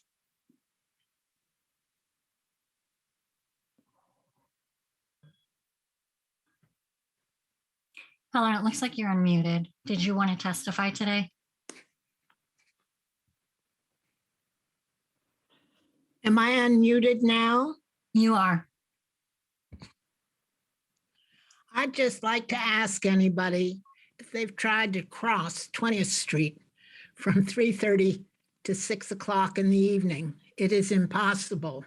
And I hope with all this additional traffic and cars and parking, we're not going to have to put in parking lights on going up and down our hills.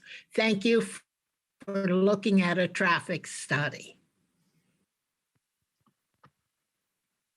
Next up is Jerry Powell. Hi there. How do I get, I guess, can you see me? All right, thank you. I'm Jerry Powell. I live in one of those 4 small Queen Anne houses across the street from the project, 24 Southwest Madison Street. So I'm biased, but I'm also a retired professional planner with over 40 years of working mostly in the public sector. 6 years ago, none of you were in office, but the 5 commissioners who were looked at this same project, an apartment house over a parking garage. In that case, there were fewer apartments. Total addition to the parking supply was smaller, but still it was kind of the same project.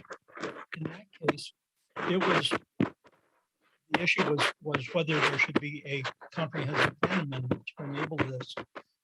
And the project failed because the developer and the landowner did not prove that they actually were justified in asking that. The issue for the neighborhood was the impact of a 50% increase in the max parking supply as it is today. The issue for you is that whether the design commission reached the right decision or not. I think it didn't. I believe the design commission's decision was flawed because the commission couldn't have reached the real issue here. The design they were called upon to consider was based on a false premise, and because of that could never have satisfied any criteria for good design. 500,000 square foot building stuck in the middle of a medium density residential area is pretty clearly the elephant in the living room. The object of design review is not so much to make a building pretty. That's just putting lipstick on the pig. The object is. Excuse me, Jerry, you are fading in and out. I'm not sure why that is happening to you. I just wanted you to know that we're only hearing half of the sentences that you are articulating. I'm sorry, Commissioner. Oh, you sound better now, and I don't know what you just did, but you are perfectly clear now. I just got a lot closer to the microphone. Excellent. The object of design review is not so much to make a building pretty. That's just putting lipstick on the pig. The object is to make communities, to do so, to do whatever it takes to assure the public that the new building in their neighborhood will be a good neighbor and will make the community better. The parking that's justified as growth parking here drove the design of this building. I don't know how you can take a 500,000 square foot building and put it on a 43,000 square foot lot and expect to have anything left for the public. The public spaces, the pedestrian spaces are too small. The building does not set back and it doesn't step back either. It's simply the wrong building in this place. Please affirm the appeal and send the developer back to do his homework.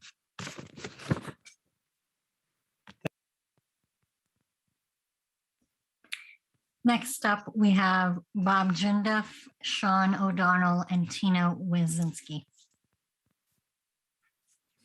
Thank you, commissioners. I appear to be a little green here. That's not my normal hue, but I do appreciate an opportunity to speak. I've submitted written testimony, which virtually agrees with every point made today. I live across Jefferson Street and I walk almost daily over to the Burnside area. It's where I do my shopping. I occasionally bicycle through the area, and it's a heavily traveled area, has high car traffic due to the existing Mac Club traffic. It's almost inconceivable to me that this planned building could be considered to be consistent with the nature of the neighborhood or the goals of the city, which are basically to have livable neighborhoods, to have human scale development, the use of encouraging pedestrian and bicycle use, and of course, having housing that is responsive to the need of the city. So in conclusion, what I would say is that just like anything, really being on the ground and walking the streets makes a big difference. And I would urge you, many of you, of course, are Mac Club members already, but I would urge you to walk around the neighborhood and really get a sense of what this type of development would do. I think it would dramatically change the nature of the neighborhood, make it less safe for pedestrians and bicyclists, and not further our environmental and social goals in the city. So thank you very much. Next up is Sean O'Donnell.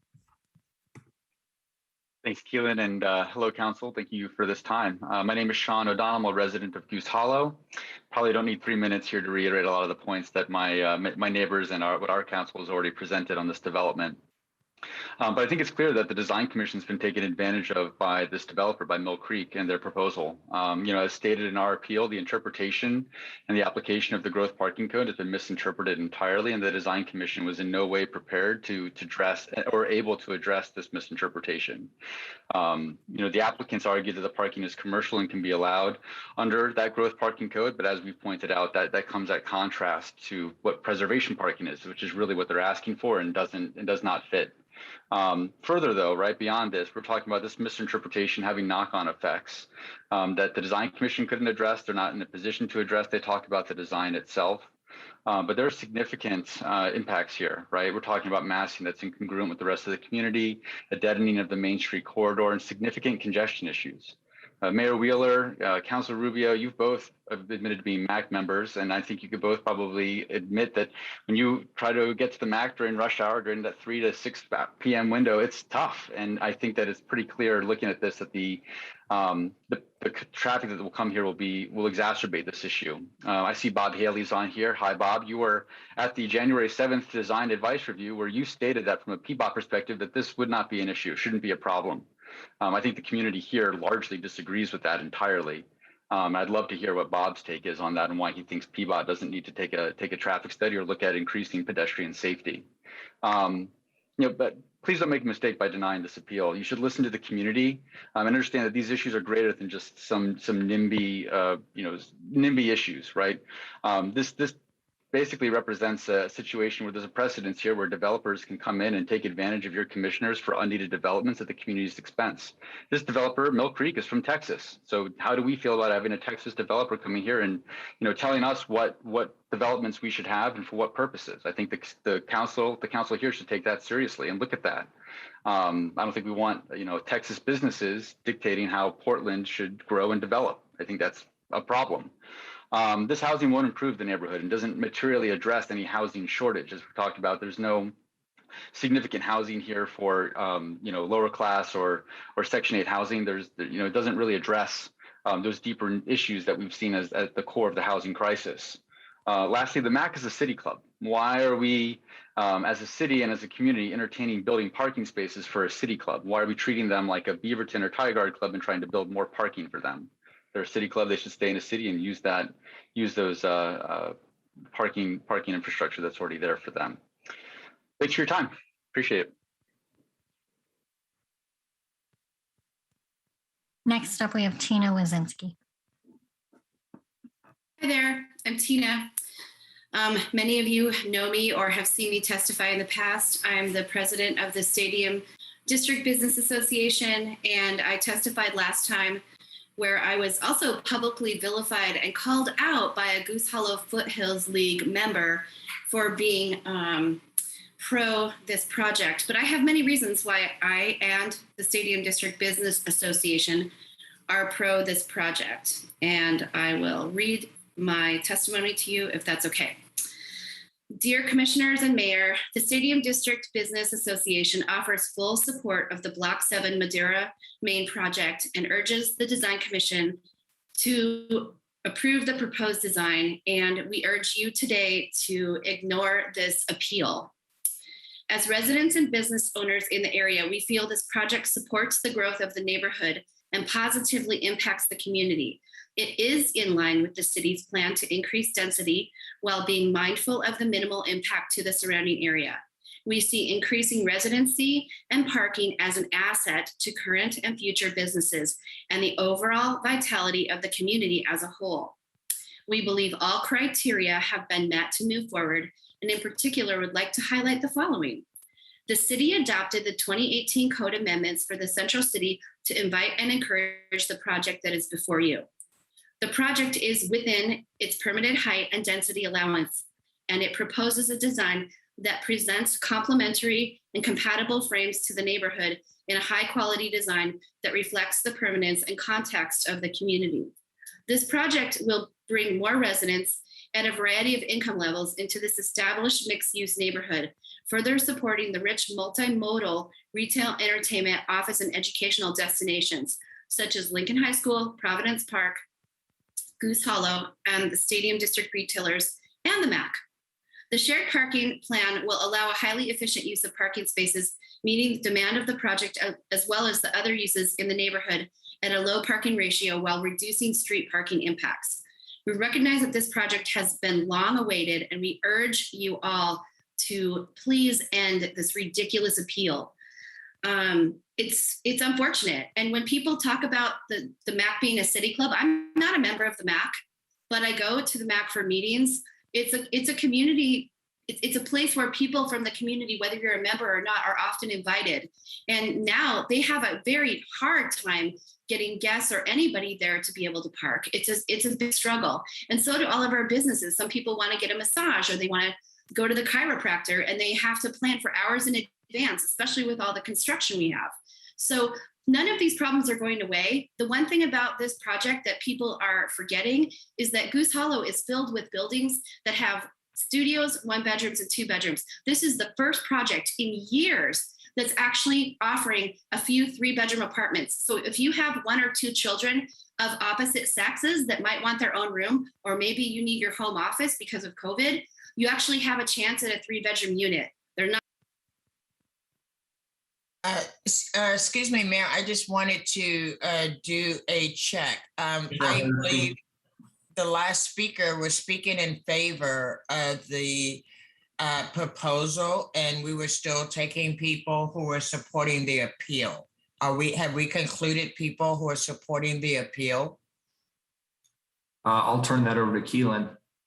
Yeah, so that was the last person who had signed up for supporting the appeal, but I believe that testimony probably belongs with the group that's coming up that is opposing the appeal.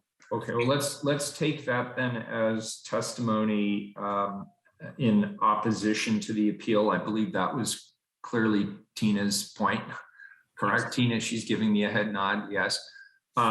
So at this point, then, if we're done with supporters of the appellant, let's move on to the principal opponent of the appeal, and they have 15 minutes. Lindley, did you have something you wanted to add, or was that your point? No, Mayor, it is not the first time we've had people confused by which part they're supposed to sign up for. It's very confusing, I agree. It is. So I think we're good. Okay, cool. Thank you. Well, hello, I'm Isaac Johnson, Managing Principal at Anchor Moyson Architects. And if the clerk would be so kind as to share the images that we sent for today, great. With me today are Sam Rodriguez and Cassidy Bolger with Mill Creek Residential Trust, my colleague Francis Dardis with Anchor Moyson Architects, and Christy White with Radler White Parks and Alexander Law Firm. We have prepared to respond to 3 issues raised by the appellant. Ms. White will speak to the first 2, which are the impact of inclusionary housing on the size of the building, the quantity and use of the parking, and I will address the ground floor active use along Main Street. So with that, I'm going to hand it back to Christy. Thank you, Isaac. Can everyone hear me? Great, I see head nods. I'm Christy White for the applicant. Good afternoon. There were 3 issues raised, and as Isaac discussed, I will be walking you through the parking and the overall massing. And between those 2, I'll turn it over to Isaac to talk about the ground floor design. Next slide, please. The city correctly interpreted its parking code in this review. This is not an applicant's determination. It is the City of Portland's interpretation of its own code and the 2018 amendments. The parking code was intentionally simplified in 2018. First, the code defines the type of parking requested through simple definitions. This project contains growth parking. Growth parking is defined as, quote, parking created in conjunction with additions of net building area as part of new development. We are building net new building area in a new residential tower, and therefore are clearly and unequivocally growth parking under the plain language of the code. Then the code sets out clear and objective numeric parking ratios for that growth parking. Here and everywhere in the Central City Plan District, that is a low ratio of 1.2 spaces per unit. We have 337 units, and at 1.2 spaces per unit, that is 404 permitted spaces. We have 403, so we're in strict compliance with the code.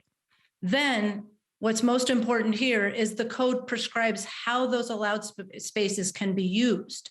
Again, the plain language of the code states, quote, growth parking may be operated as either accessory or commercial parking at all times. There is no ambiguity in this language. Once you classify as growth parking and are within the ratio, you can use that allowed parking for any accessory or commercial use. What the opponents, and particularly Mr. Kearns, are failing to share with you is the definitions of accessory parking use and commercial parking use. Those are also clearly defined by the code and include parking for, on or off-site, specific uses or general uses with or without a fee.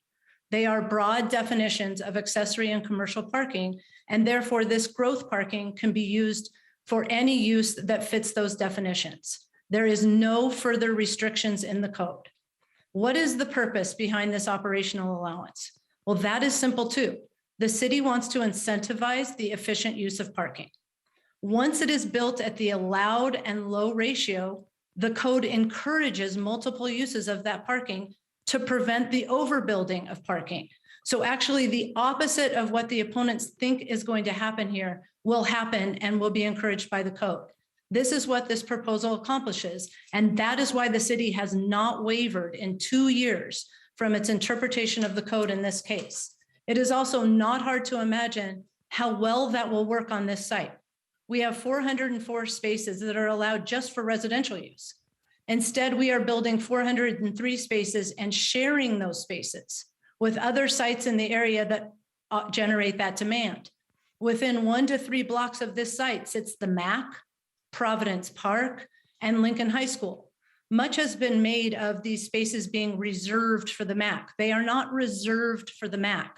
What is happening in this case is the MAC is managing a portion of the parking as a commercial and accessory parking, strictly allowed by the code, and the residents are managing their parking spots as allowed by the code. With these spaces made available to multiple users, there will be less need to overbuild exclusive parking in the area. I want to quickly rebut a few claims by Mr. Kearns in response to the city's interpretation. He seems to confuse this simple matter by conflating the type of parking, growth parking, with its shared use, and then turns that into an argument that it's preservation parking. Well, the code does not conflate the two. It sure used to, but in 2018, you simplified and clarified the code. First, you determine type of parking, then you determine how the parking is permitted to operate. They're 2 different inquiries. Second, his interpretation would have you write the entire parking operation allowance for growth parking out of the code. The code clearly allows growth parking to be operated as accessory or commercial at all times. He would argue this provision and it doesn't apply and renders it meaningless, and such an interpretation is not allowed by the common rules of code construction. His interpretation is also inconsistent with the purpose of the code and would incentivize overbuild of parking. He would restrict the 403 spaces to residential use and then require additional parking to be approved through a preservation parking request. The code requires the opposite: build only the 404 at an already low parking ratio and then allow multiple and efficient use of those spaces, so preservation parking isn't needed. Mr. Kearns also claims that the parking makes the project too big. This is not accurate. The 403 spaces will fill the same volume of space regardless of how they are used by the MAC, by Providence Park, by Lincoln High School, by somebody coming to get a massage or going to a tavern or visiting any of the businesses or visiting the MAC for an event. He then states that the Design Commission did not consider parking. That is also not accurate. They did consider parking, recognized that it was allowed outright at the permitted ratios and can be operated to maximize efficiency and reduce overall demand in the neighborhood. They then addressed the parking podium and the tower under the design guidelines and found that they all met the design guideline. One last that was raised by Jerry Powell and Dan Kearns, and that is the claim that the City Council reviewed this similar proposal in 2015 and denied it based on parking. We have to correct that statement. That statement is not accurate. The proposal in 2015 was for a zone change. The city council never took the matter up, didn't deliberate, and didn't make a decision. They didn't review the parking. In 2018, the zone was changed by the city on this site, and the parking code was amended in a manner that permits this proposal. This was intentional code to accomplish the multiple objectives of the city, including the inclusionary housing FAR bonus system, protection of view corridors with appropriate height, and shared use of parking. We appreciate the city's clear and concise interpretation on this issue for the last 2 years that this has been in review, and have consistently applied that throughout this proceeding. I also want to end this portion and hand it off to Ankrum by saying that the code is important, and there is state law that says the regulation, this application is subject only to the regulations that are in effect at the time we submitted our application. If there is a desire to change policy or change the regulations, that certainly can be done. But as a matter of law, it cannot be done in a pending quasi-judicial land use application. With that, I'm going to turn it back over to Ankrum to talk about ground floor, and they're going to pop it back to me for building massing. Great. And if we could move to the next slide, please. I'm going to go quickly through this. I believe Ben Nielsen covered a lot of this in his opening remarks. Madera Main Street contributes to a vibrant streetscape on all frontages, including Northwest Main Street, or Southwest Main Street, excuse me. It is important to note that Main Street is not designated in the zoning code as a ground floor active use street, and that the RM4 zone limits the amount of retail sales and service use in a multi-dwelling building to 1,000 square feet and prohibits exterior doors and signage for those uses. The reason I bring this up is that while active use is provided, we can't look at this building the same way we look at buildings in other parts of the city. This is an area where things like coffee shops and florist shops and things like that would not be allowed. The Design Commission gave us specific direction on improvements to make on Main Street, and we executed those. And as a result, we increased glazing by 16% and active use by 88%, so that over 2/3 of the frontage on Main Street is active use. Our development team met with the Goose Hollow Foothills League 5 times. We initially had two parking entrances, one on Southwest 19th Street in addition to Main Street.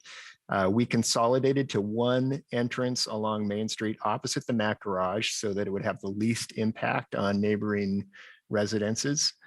So we're going from a block that currently has 4 curb cuts to consolidating to one future curb cut, which is definitely an improvement for pedestrian safety.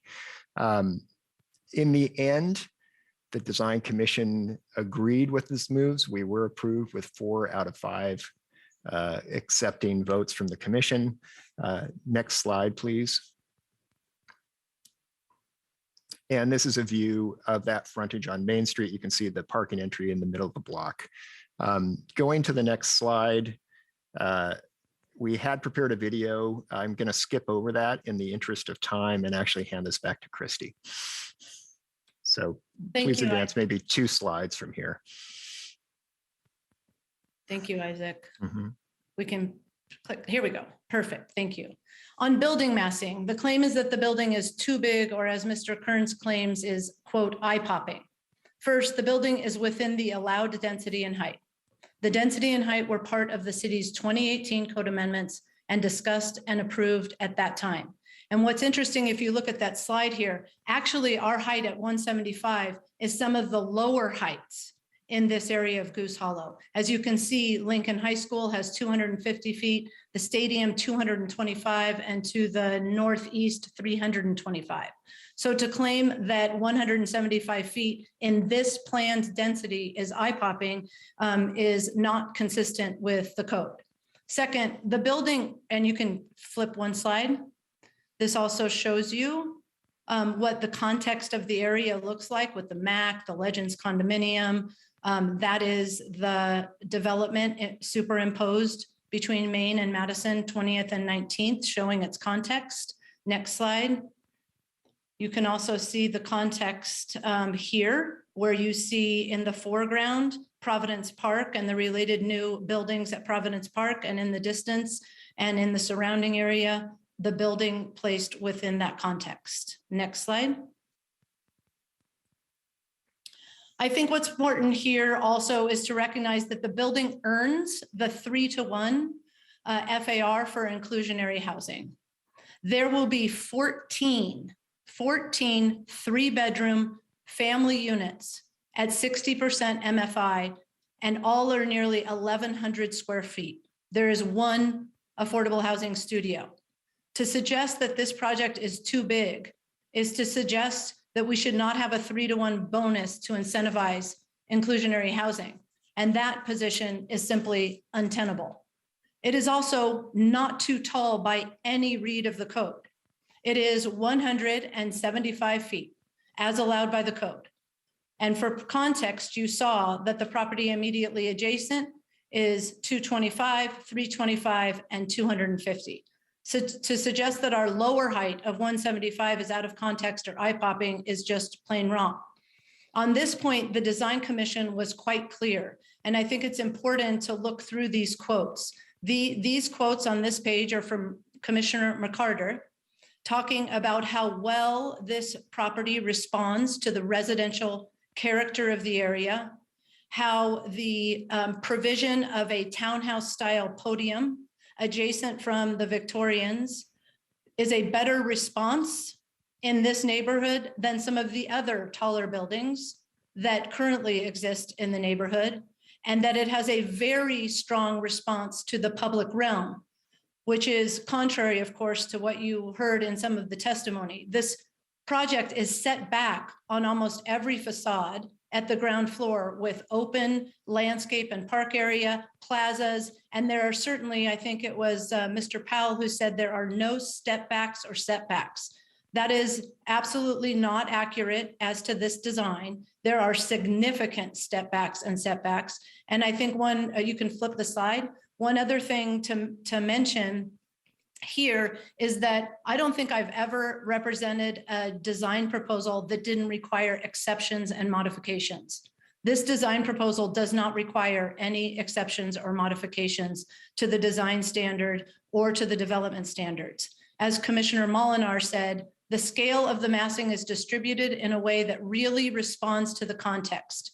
The row homes are across from the Victorian houses. The tower is across the street from another tower. All the massing is where it should be, and all of the building uses make a lot of sense, which I really appreciated when I drove around the site today. As to the garage access, there are 4 curb cuts on this property. We're removing 3. So in terms of an enhancement to pedestrian access, we certainly have enhanced pedestrian access by limiting, as Goose Hollow Foothills League asked for, 1 access on Main Street. In addition, there is a significant investment in an underground vehicular and pedestrian tunnel that will remove a significant amount of traffic on street and put it circulating below street at a significant level of investment for this project in order to enhance pedestrian safety. There is no requirement under the code for a traffic study, and no like proposal has ever been required to do a traffic study. That is not to say that during the encroachment review and this design review, we didn't have significant discussions with PBOT on which access points, where they should be, what the driveways should look like, and how to enhance pedestrian safety, all of which PBOT itself agreed to, and agreed that the proposal met all of the applicable design guidelines and PBOT standards. Just an aside, the applicant here, Sam Rodriguez, lives and works in Portland for decades and is from Portland. So he has a very vested interest in his development projects in Portland. He doesn't live and isn't from Texas. The last thing I would like to say is this project meets all of the city's goals and policies as reflected in the zoning code and in the design guidelines. It also includes a very rare 14 3-bedroom inclusionary housing at significantly sized units to accommodate families. If this project that meets all of the zoning code criteria that were adopted in 2018 and all of the parking code in order to maximize efficient use of parking and reduce future over construction of parking, can't be approved through the process, then no building can. This one checks all of the boxes, and that's why the Design Commission voted 4-1 to approve this project. And we are asking you therefore to reject the appeal and allow us to start building this project as soon as possible. Thank you.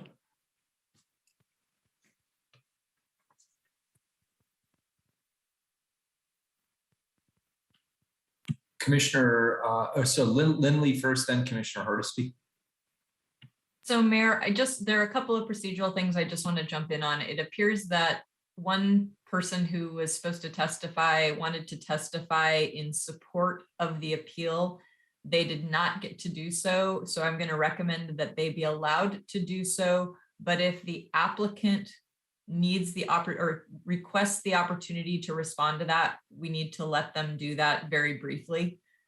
So that needs to happen. And the second is make sure that on the rebuttal, the applicant used an additional 2 minutes and 20 seconds. So let's make sure that that time is added for rebuttal if they would like that. Thank you. Yes, that was 2:20 for the rebuttal, for the appellant rebuttal at the end. And there's somebody who wants to testify. Let's let that happen now. Or Commissioner Hardesty, do you want your question first or after? So we'll let that I'll wait till after. Testify, and then we will allow the applicant to respond if necessary. Does that make sense? Okay, and Tina, yes. The answer to your question is no. You don't need to testify again. We've heard you. Your testimony is on the record, so don't worry about that. You made your points very clearly, so you do not need to testify again. Keelan, why don't you go ahead and call the name of the individual, assuming you know who they are? Yes, we have David Delaney. All right, go ahead, David. And I just want to say, look, this is all very confusing, the legal language. This is not uncommon. So thank you, everybody, for your patience and your cooperation. All right, go ahead.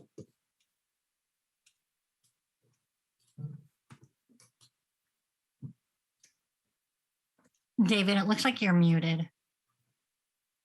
Are you able to unmute? Yes, can you hear me now? Yes. Oh, thank you.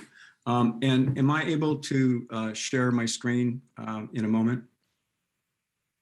Yeah, I believe you should have the ability to share your own screen, and we can assist as well. All right. Well, thank you very much for allowing me to testify. I apologize for messing up the sequence, but somehow I got skipped. Anyway, my name is David Delaney, and I would like to illustrate the scale of this project with two figures. And so if I can share my screen, is that okay? Share the screen. All right. So this is a table of some of the largest residential buildings in Portland, from the Pearl and downtown and the South Waterfront. So I listed them in order of descending size. The idea here was to find a building as large as the Madera Main to stand in front of and experience firsthand. You can see that the table includes some familiar structures: the Cosmopolitan, the Collective on 4th, the Portland Astoria, and many others. In this context, you can see that the Madera Main is among the largest residential buildings in Portland. In the final column on the right, all the way on the end, is a list of homes, single-family homes that are nearby. These homes are, 1/100th the size of the Madera building.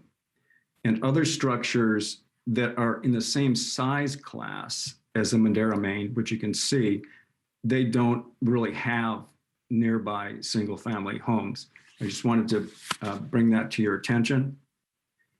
And the second, hopefully you can see this, on this page is an illustration of what happens when you place such a large structure into Goose Hollow. This figure shows a well-known downtown view from the Vista Bridge. So you're looking down Jefferson. And you can see how dominant the building is from this view, even though it's not considered a view corridor, apparently. From the midspan of the Vista Bridge, you would be looking up about 6 stories to the top of the Madeira building.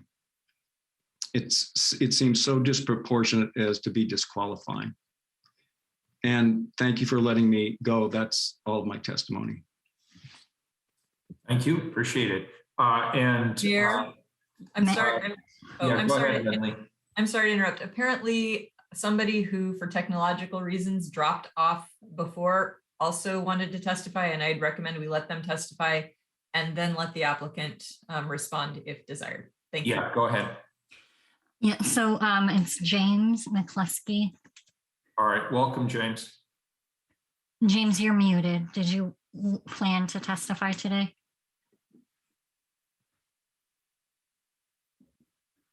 Are you able to unmute, James?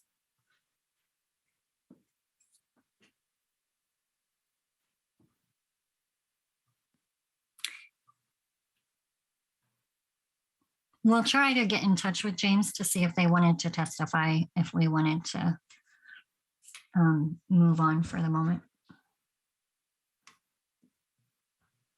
All right, why don't we go ahead? Christy, were you going to respond?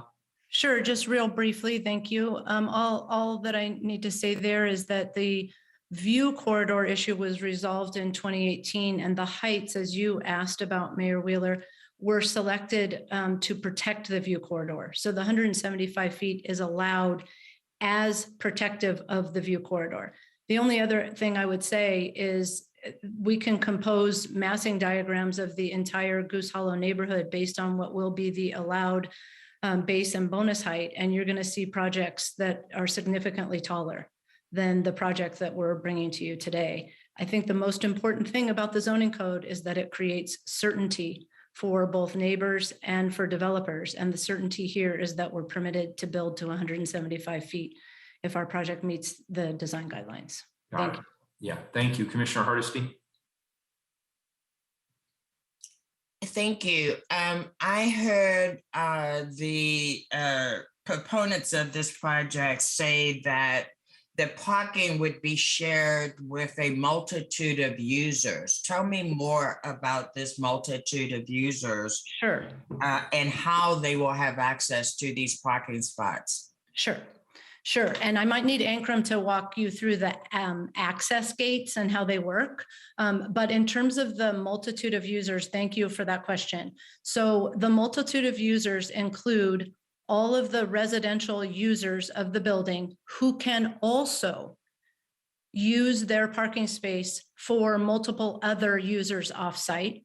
They're entitled to do that under the zoning code and share use of their parking space. And could you tell me what that means? Does that mean that if I have an apartment, I can rent out my parking space to other people who want to park in my building?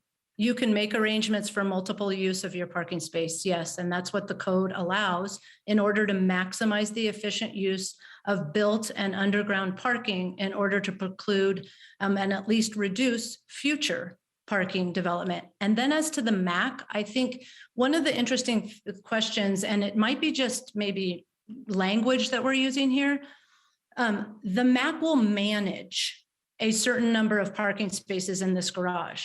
Those parking spaces can be used for the MAC. They can be used for other users in the neighborhood that the MAC manages. So for example, that the MAC will manage to use that parking space. So for example, some people testified that they don't believe that the MAC has some peak hour demand and some lower demand.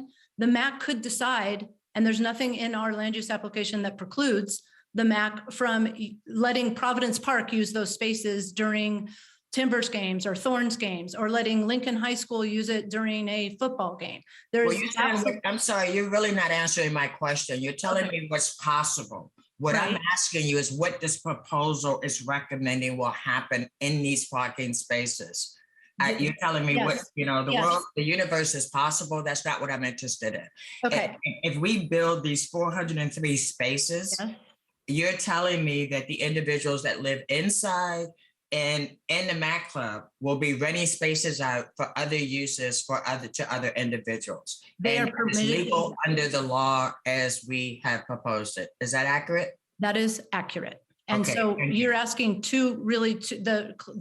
but you're asking at the start, No, who are you've these? answered the question that I've Okay, asked. Thank you. I okay. don't need any more info. Thank you. Okay, thank you.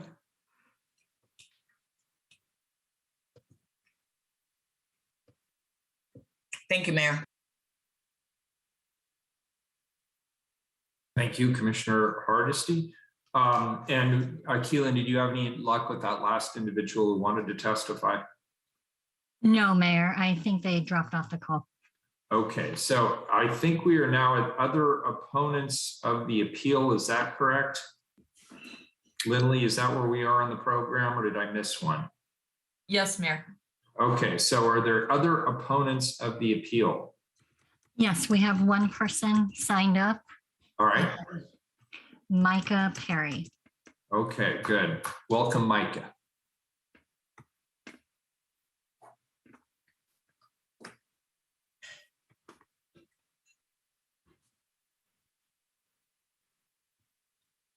All right, can you guys hear me okay? Yep.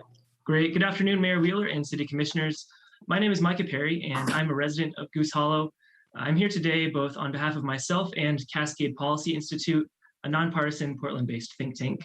I live about a block and a half from where this project will be built, and today I want to speak in favor of the Design Commission's approval of this proposed apartment building. So you've heard from some of my neighbors who say that this project will disrupt the character of the Goose Hollow neighborhood, but I think this really ignores the reality of the neighborhood's development. It's true that the proposed apartment building will be tall with 17 stories, but Goose Hollow already has many large high-rise apartment buildings and has had them for decades. So for example, 735 St. Clair, which is just a few blocks away, is a 24-story apartment building constructed in 1964, so much larger. And directly across from the proposed site is an 11-story condominium complex.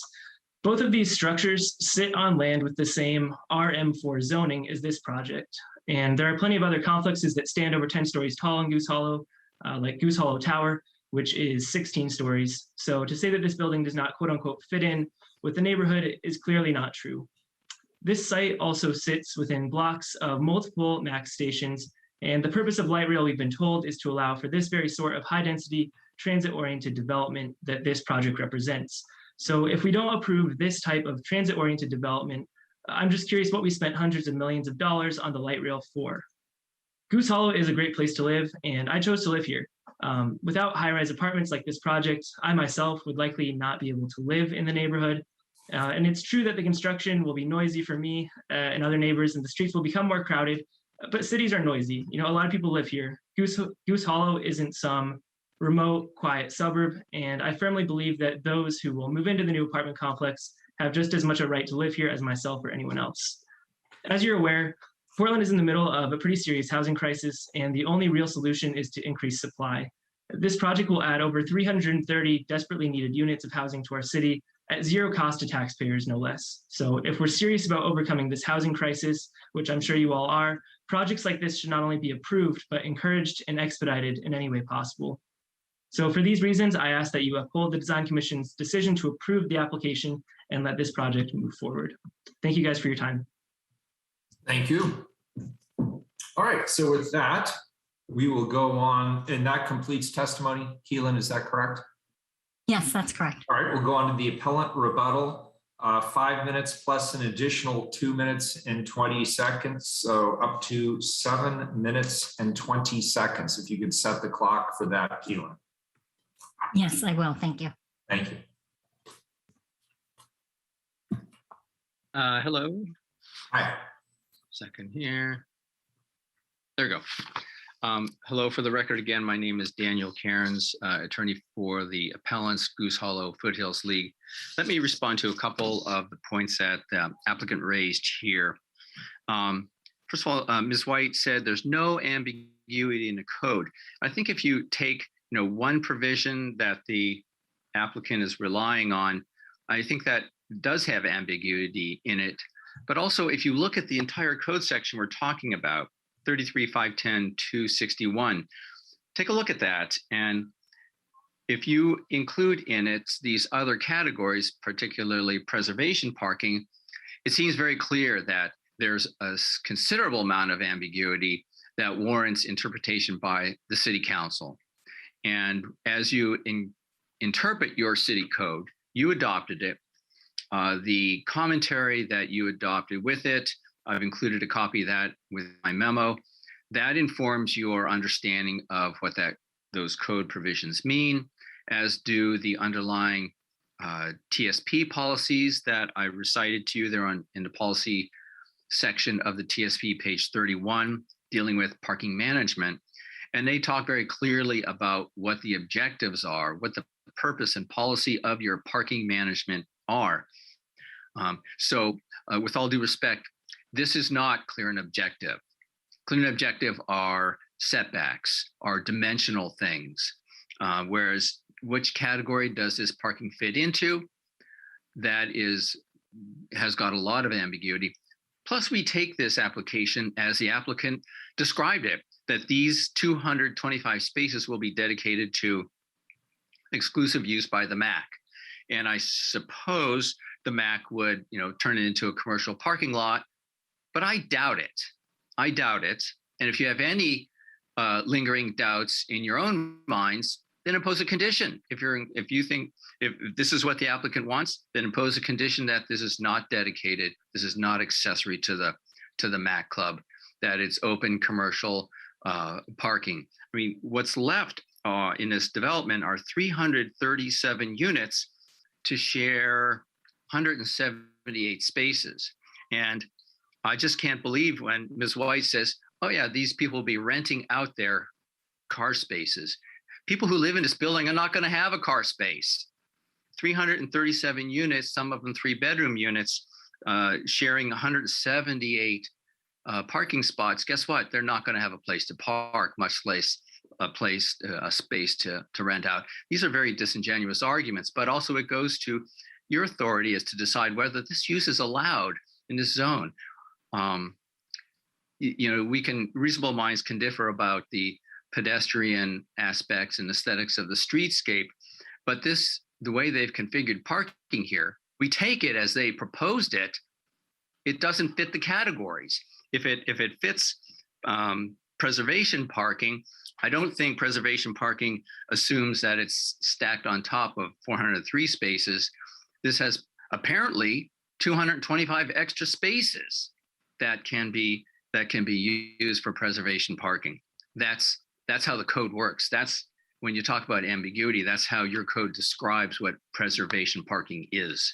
It's to serve existing older buildings that claim to have a deficiency of parking. I dispute that with the MAC Club, but that it's an older existing building 2 blocks away.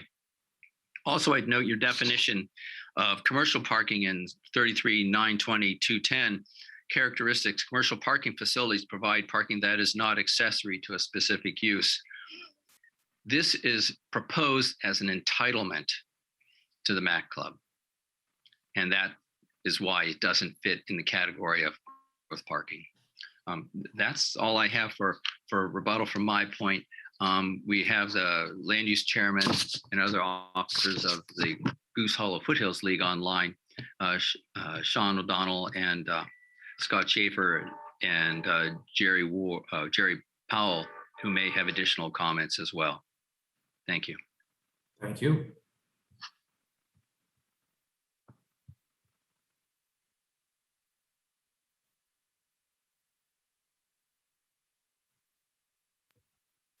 Doesn't look like anyone took them up on the 2.5 minutes left.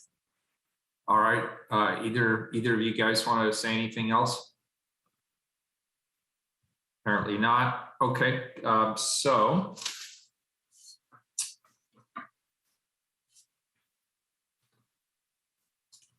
we then will go to council questions at this point. Are there questions for staff before we close the record? Yes, please, Mayor. I see Commissioner Mapps has his hand up. Commissioner Mapps, then Commissioner Rubio, then Commissioner Hardesty.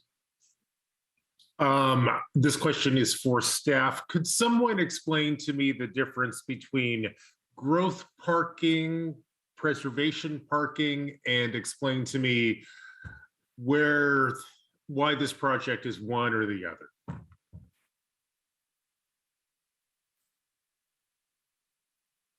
I think I can tackle that question, Commissioner. Let me see if I can find the actual definitions in our code really quickly. Make sure I'm in the right chapter.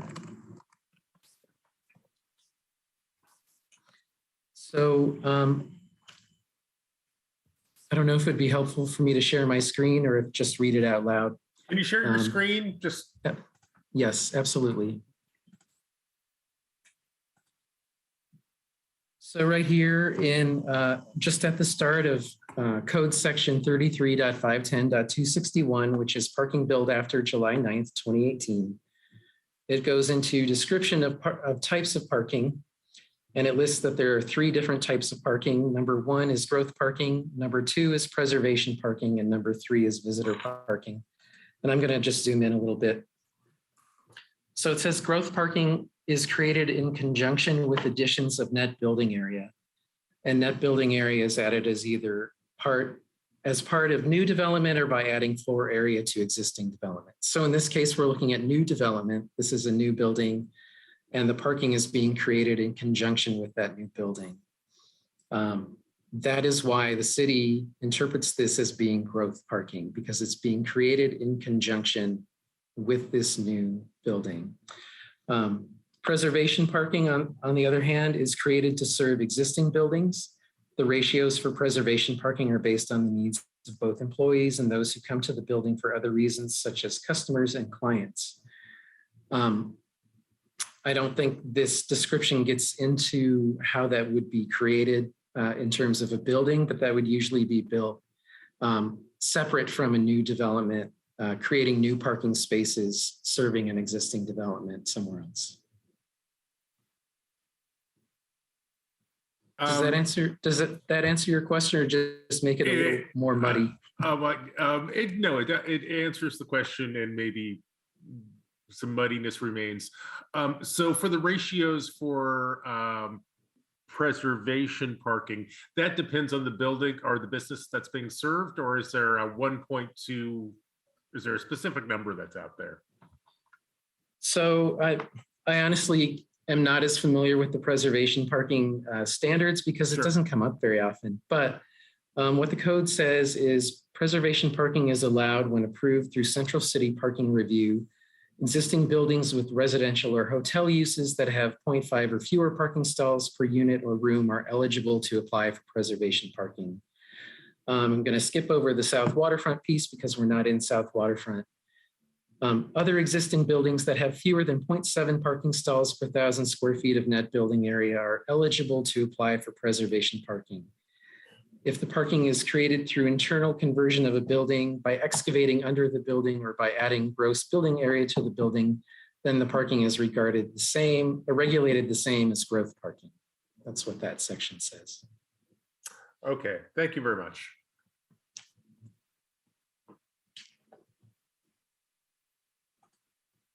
So that was as clear as mud. And then, sorry, my thing went away. Commissioner Rubio, you had a question?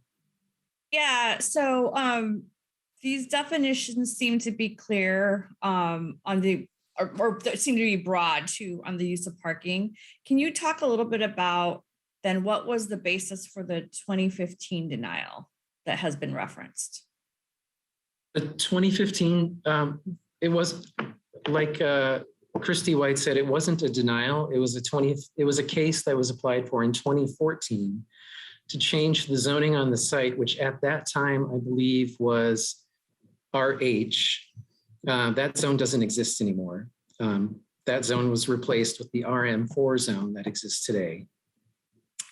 And it was to change from RH to CX zoning, which is a commercial zone found throughout the central city. And the case, the request to change that zoning was withdrawn before any city council decision was made.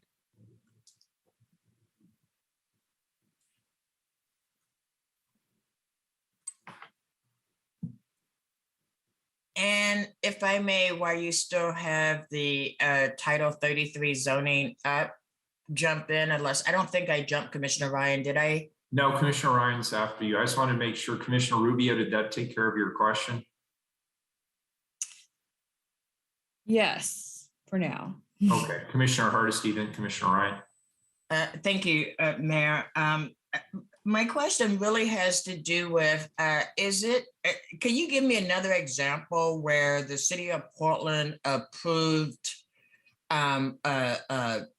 parking and then allowed the individual companies to create their own revenue source through parking? Is this something that's happened before and I just am unaware? I think I understand your question, Commissioner Hardesty. And I think if you look at existing parking in the city, in the central city, downtown, the Pearl District, and other parts of the central city, a lot of parking that was created with residential uses or specific commercial uses are rented out hourly or daily or even monthly to other users that are not necessarily the inhabitants of those buildings. I personally used to park underneath a residential building when I was working downtown as opposed to working from home. I would pay for a monthly pass, and that was not a public parking facility. That was a private facility renting spaces to the public. So it's very similar to that. I get that, but today you can park for free around the Mac Club. It's almost the only place in the city where there's, in the central city, where there are no parking meters, there are no charges to park either in the garage or on the street at the Mac Club. I've always thought that that was very bizarre, that there was no meter parking in that area. So what we're doing is permitting a private company to create a revenue source that will not actually help the city repair the streets that will be impacted by the increased auto use on those streets. I'm very concerned about the precedent this would set.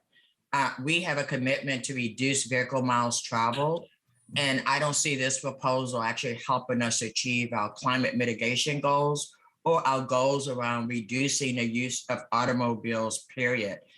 We will be very soon, over the next year, bringing proposals that will actually charge people for using their vehicle in ways that today they're not doing. And so I am very concerned that if we move this proposal forward as it has been presented, we're locking ourselves into a system that is not consistent with the values that we have articulated as a council. So that's where I am at the moment. Commissioner Ryan. Yes, I'm going to stay with the theme of parking and definitions. So Benjamin, this is probably for you. Can you give a definition of commercial parking? Sure. Let me show you two things in relation to commercial parking. So the statement in the zoning code that talks about commercial parking may be used, that growth parking may be used as commercial parking at all times. I got to find it now. All right, that's what I was trying to understand. Okay. Yes, I'm scrolled too far. It's under F. So it says right here, the regulations of this subsection apply to growth parking, and adjustments to the regulations are prohibited. So number 4, it says operation. Growth parking may be operated as either accessory or commercial parking at all times. That's all it has to say about how growth parking is operated. And then if I can see my tabs, which are hiding, there we go. This is what the zoning code has to say about commercial parking. So it says commercial parking facilities provide parking that is not accessory to a specific use. A fee may or may not be charged. A facility that provides both accessory parking for a specific use and regular fee parking for people not connected to the use is also classified as commercial parking facility.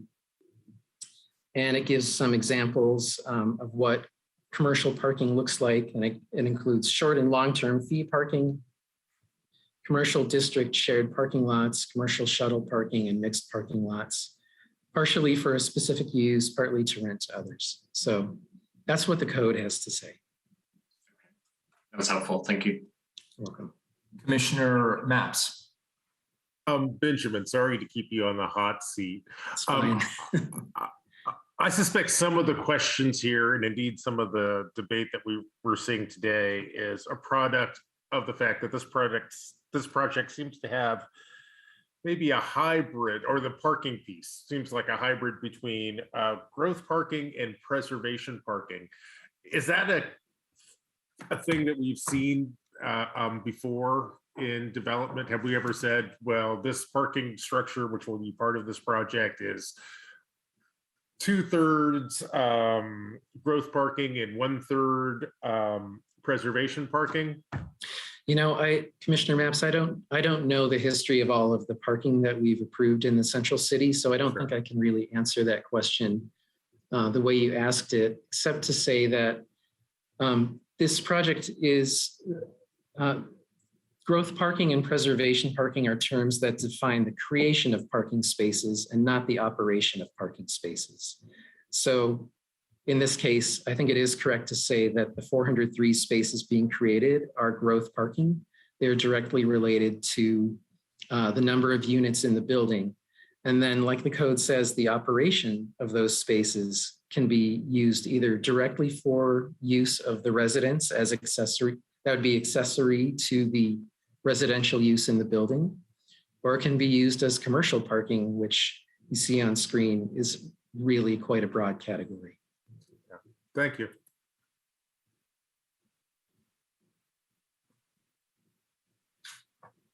Commissioner Rubio. Thank you, Mayor, and thank you, Benjamin, for your patience with our questions. So I just want to echo, I do obviously have overall concerns about climate and moving to less cars overall as a city, you know, our goals to do that. And I'm also wanting to make sure I'm focusing in the right places in this particular kind of hearing. So is this a zoning question regarding the parking ratios that should be taken up eventually down the road with planning and sustainability? Like, is that what impacts what we're getting at a lot of the concern here, or and is inside or outside this scope? And my second follow-up question is, and the Design Commission has looked at this, and because I've heard, you know, in some of the testimony that they didn't look at this. So did they or did they not look at this? And what was their decision on this specifically? I think to answer your second question first, the Design Commission did look at this parking question, and the Design Commission is not in the business of interpreting the zoning code. They take the city's interpretation at face value, and they said, you know, the code clearly says 1.2 spaces are allowed to be created per dwelling unit that is also created, and the 403 spaces is within the allowance that falls under. So they did acknowledge that, and from that point on, the discussion wasn't about the number of parking spaces, but how they're integrated into the building itself. And that's what they were focused on most. And with the parking spaces being entirely internal to the building or underground, they found that met the guidelines that are applicable to this site. And honestly, none of our guidelines talk about reducing or limiting the number of parking spaces. So that's why they weren't able to come in and say, we need fewer parking spaces. It's just about how those parking spaces fit into the building. Okay, thank you. To answer your first question, Commissioner Rubio, if the City Council desires to reduce the maximum number of parking spaces in the city to achieve its climate goals or traffic reduction or increase in transit use, that is something that should be taken up with the Bureau of Planning and Sustainability, revising this code section, probably among others as well. Commissioner Hardesty. Thank you. Though parking, I understand, is just one of the issues. One of the main issues was there were 4 areas that the Design Commission actually focused their attention on. And one was whether or not it actually, not their words, mine, actually fit the culture of the neighborhood that it was in. And we've heard a lot of testimony that this does not, in fact, fit that criteria that it was in front of the Design Commission. Yet they supported it by a 4-to-1 vote. What was it that tipped them into supporting something that on the surface doesn't appear consistent with what the Design Commission would be looking for in a central city project? Let me see if I can bring up the findings that talk about relationship to the context of the neighborhood. And while you're doing that, I also have another question about traffic flow. I know today it is very difficult. Thank goodness there's a lot of public transit in Goose Hollow, because it's almost impossible to drive through that neighborhood today. And I do have questions about what the impact would be of having 400 plus more automobiles in that very congested area at all times of the day or night. So those are my 2 last questions I as of the moment. Thank you, Commissioner Hardesty. I think your traffic questions are probably best answered by Bob Haley from PBOT if he's still in the hearing. I see him on the call, yes. Yeah. I don't mean to put you on the spot, but if you can answer that question, that'd be great. But in the meantime, while he's either gathering that response or turning his microphone on, I did pull up the final findings from the Design Commission that talk about issues related to context. And they looked at 4 different design guidelines together that I think get to the question you're asking, Commissioner. The first is A4, use unifying elements. A5, enhance, embellish, and identify areas. A5-2, strengthen the identity of the Jefferson Street station area. And C4, complement the context of existing buildings. And each of these guidelines has a little more text associated with them. I can certainly, if you haven't already looked through these final findings, they are available and you can study them further after the hearing if you'd like. Yes, I have. Thank you so much. I've actually walked through those, and and again, so my question was based on the 4 areas that they were focused on. They still approved it, and I was surprised because contribute to a vibrant streetscape. We had a lot of testimony that this, in fact, does not contribute to a vibrant streetscape. We've also heard concerns about pedestrian safety, and it doesn't feel like there's a lot of setback to make the pedestrian experience more safe in that area. And so, again, I was actually surprised to see that this was the criteria, and with this criteria, they said yes. Well, I think we've been focusing on particularly the north elevation of the building, but the commissioners were also looking at all 4 sides of the building. And 3 of the 4 sides commissioners felt were very strong responses to guideline A8, contribute to a vibrant streetscape, as well as the other 2 guidelines that were raised by the appellants, which are B1 and B1-1.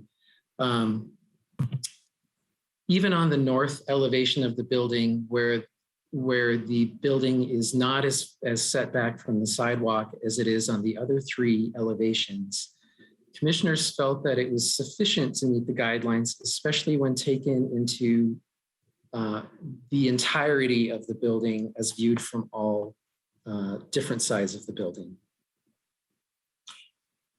I think I'll stop there. I'm just going to finish by saying they focused on the large windows, the bay window projections. They focused on views of the river. And for me, that's fine and dandy. And I guess that is the Design Commission's prerogative to actually focus on the design and what it actually looks like. I'm just curious as to how 14 3-bedroom family units are going to operate in a building not built for families. But that is another conversation, not for today. Thank you very much. If PBOT can answer the question about traffic projections with 400 plus more vehicles coming in and out of this very congested area, I'd be grateful. Commissioner Hardesty, again, thank you. This is Bob Haley with PBOT. Can you hear me? Yes, I can. Good. Thank you.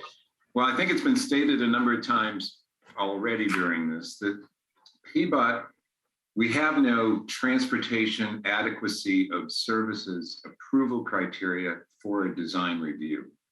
And in the central city and in many parts of the city, if a use is allowed by the zoning code, then there is no requirement to have document adequate transportation facilities. We do, if you increase traffic, require you to bring all your frontages up to current city standards, and that is the case with this one. So we did not require a traffic study. It's been stated by the applicant's attorney that we haven't ever asked for a traffic study for an allowed use in the downtown. We did get changed over to being a multimodal sort of, I can't remember the full acronym for downtown Portland, but traffic is not to be an issue. We have essentially a one-way grid. You can't get much more efficient, so it'll probably get slower. But we do consider safety of vehicles entering and exiting the building. So while we didn't require a traffic study, we did have the applicant have a traffic engineer provide a queuing analysis. And that's, we take a look at the location of the gate, how the gate functions based on the use of the number of residential units, based on actual pre-pandemic trip counts of the Mac Club's own garage, and then combine those together. And then we come up with, there's a set of 6 conditions related to just how the gate operates. It has to go up in less than 5 seconds. It can close slower. Residents have to have a transponder that when people who are authorized to go into the garage, the gate will automatically open as they approach it. And we're doing all of that so that cars are not queued against the sidewalk. They're not interfering with cyclists. They're not interfering with the traffic any more than any other larger garage does downtown. So we do look at it from a safety standpoint. We do not look at it from a street intersection capacity standpoint. That supposedly is done when council adopted the upzoning that was done. All of the city service bureaus would have looked at what the council was considering or what was being proposed by Bureau of Planning and Sustainability, and taken a look at what types of transportation mitigation or projects are needed.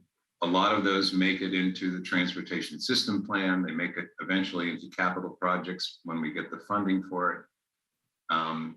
Some of those improvements are funded by what's called system development charges, which will apply to each unit in this particular building that will go into other improvements. But I think the short answer is we do not require traffic analysis for uses that the council has already decided when they adopted the zoning code that said you can build this type of building, this height with this many units. The only thing different about this and maybe some other parts of town is it's in a design overlay.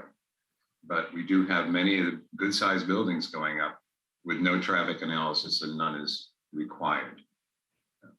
Thank you for that, Bob. And I do think that that raises a very severe problem. If this change has unintended consequences in how we allow construction to take place and how we allow people to build parking facilities, it does raise the question about whether or not the change we made, because I disagree with the plaintiffs who say it is crystal clear. It is as clear as mud.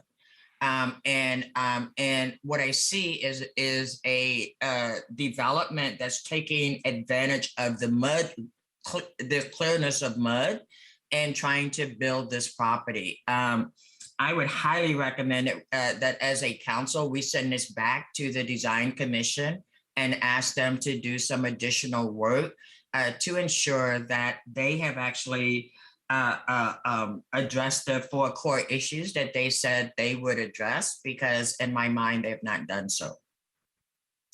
Thank you.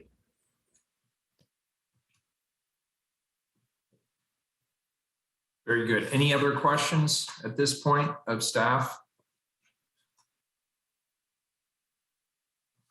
So at this point, colleagues, we can close the evidentiary record, or if you'd like, we can continue the hearing.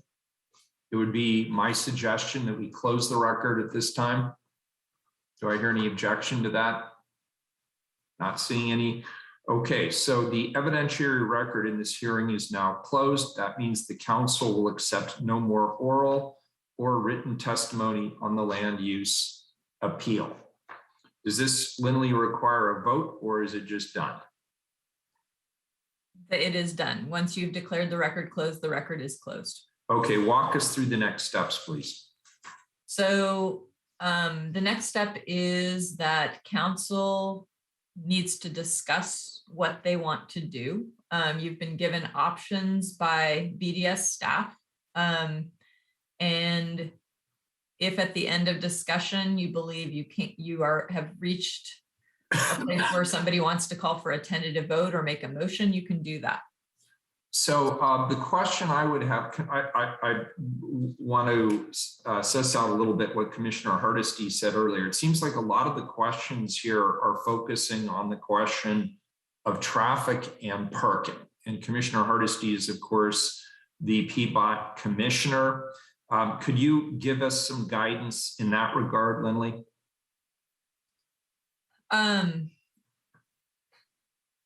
I hesitate to do so, but what I will say is I do not think that the design commission, typically as part of their review, they are reviewing the design criteria, the guidelines.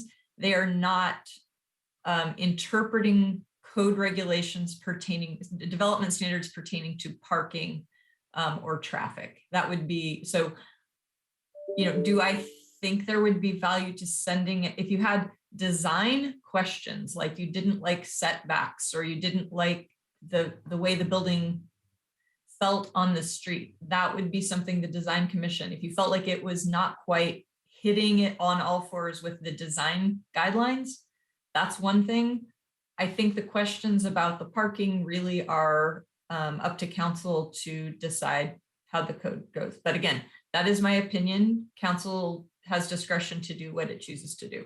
Okay, and so my understanding, Lindley, is the design commission looked at, and maybe this is a question for Benjamin, but the design commission looked at all of the code pertaining to parking. And based on their interpretation of the code, this project meets the requirements of code. Is that a correct interpretation? And 4 out of 5 of our appointed commissioners reached that conclusion. I would say that 5 out of 5 commissioners reached the conclusion that the parking as proposed met the code. The one dissenting commissioner felt that the parking wasn't as well integrated on the north elevation with active uses along that street frontage. What does that mean? What do you mean specifically? So the guideline A8, contribute to a vibrant streetscape, talks about having activity from the building or from the development, activating the sidewalk, providing activity, spurring activity. No, I get that. I'm just, and I'm sorry, it's been a long day and maybe I'm just being daft. How does an automobile entering or exiting a building contribute to activation at the street? I'm not sure I'm following you. No, that's a fair question. Automobiles entering and exiting the building would not be considered contributing to activation by the design commission. What our dissenting commissioner was looking at was the areas around that garage door and believing that the other building elements on the interior were not sufficiently designed to create the street activation along Southwest Main Street. So it wasn't specific to the traffic. It was the design elements related to the garage door and maybe the space along the wall and all that. Yeah, the spaces between the parking and the street. Okay, yes. Great. That's helpful for me. I see Commissioner Hardesty has your hand raised. Maybe. Thank you, Mayor. No, it was left over, but thank you anyway, because I understood that the Design Commission also was concerned about just the lack of active space on on the ground floor and just in the areas where pedestrians would access the building. And what I'm realizing is that we're going to cut off access, except for there's one driveway, which is on 19th Avenue. Is that the only entryway for this 300 plus apartment complex would be off of 19th Avenue?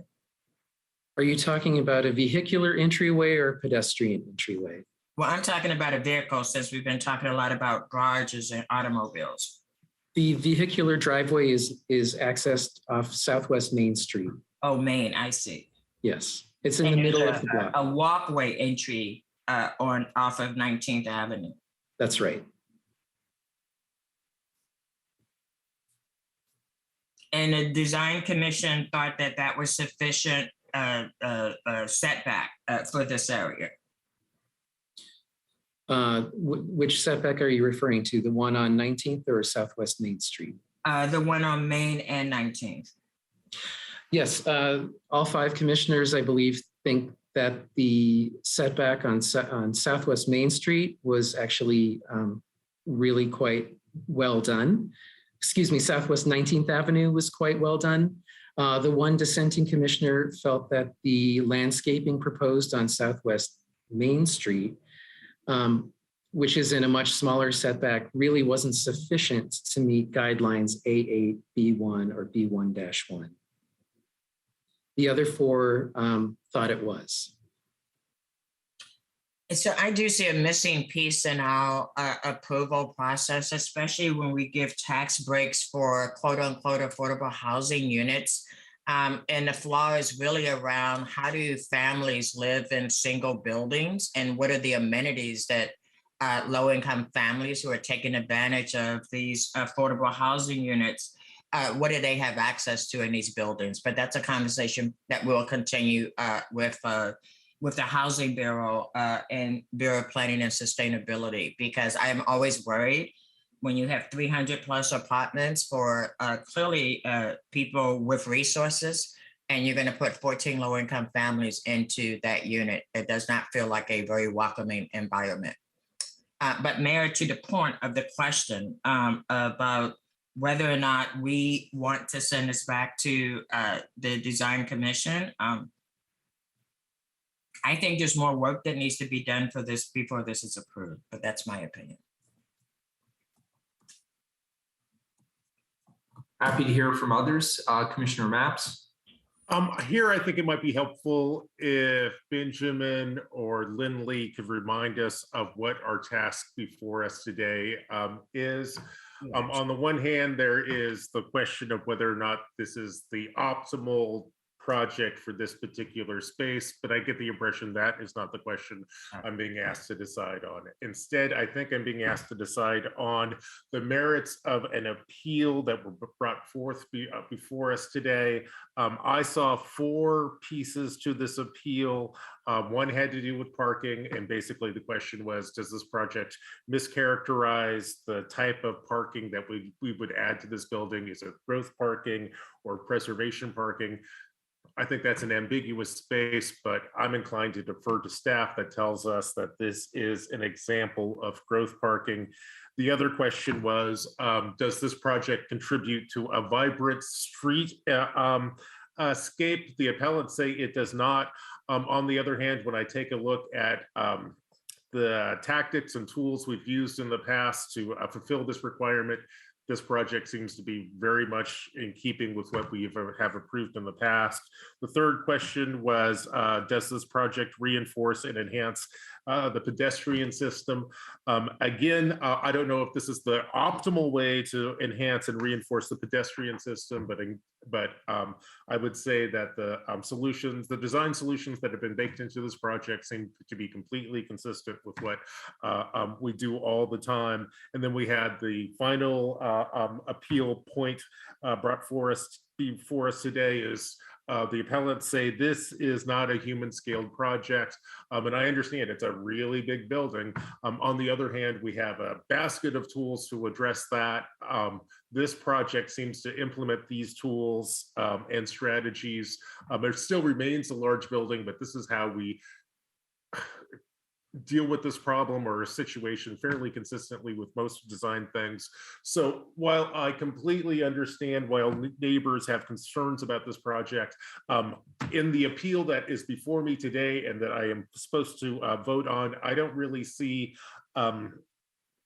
what I'm asking the design review committee to look at. It seems to me like the decision they made is completely consistent with the rules as written, which may raise a question about the rules themselves and do we want to revisit these? And I think that we have been in enough hearings like this where very similar issues have come up. So maybe at some point in the near future, we should take a look at our design guidelines. But in the meantime, I don't understand why we would send this back to the design commission.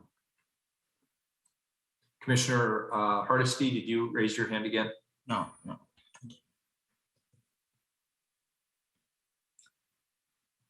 I'll entertain a motion or motions.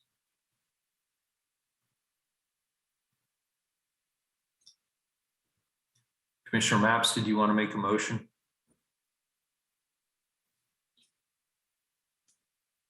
Yes, I move that we reject the appeal. And maybe Lindley, is there a right way? Is there a right way to phrase that, or there must be a more eloquent way to phrase that? But I do not see. I understand concerns with the project. I do not see merits in the appeal that we're supposed to rule today. So I move that we reject the appeal. So Commissioner Mapps, if I may take your invitation, it would. What I think I hear you saying is an example would be, I move that the council tentatively deny the appeal, uphold the decision of the design commission, and ask the applicant and staff to return with revised findings. Does that accurately reflect? Yes, that captures what I was trying to say. Thank you. Second.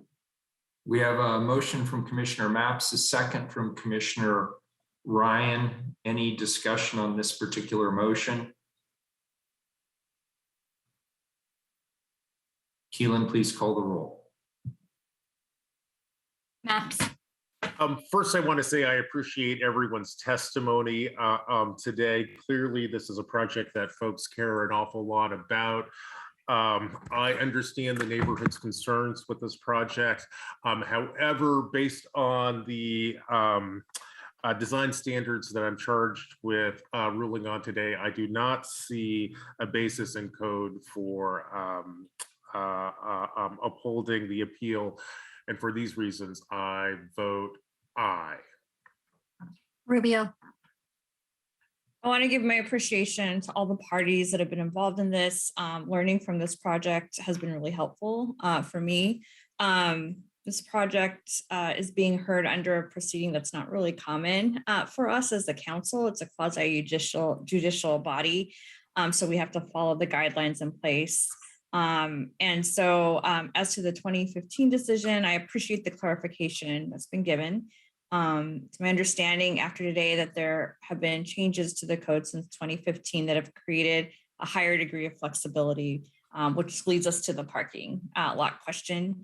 And if it's a little puzzling about if the original intent was to avoid this flexibility, I'm still puzzling about why we allow this level of flexibility, but that's another question.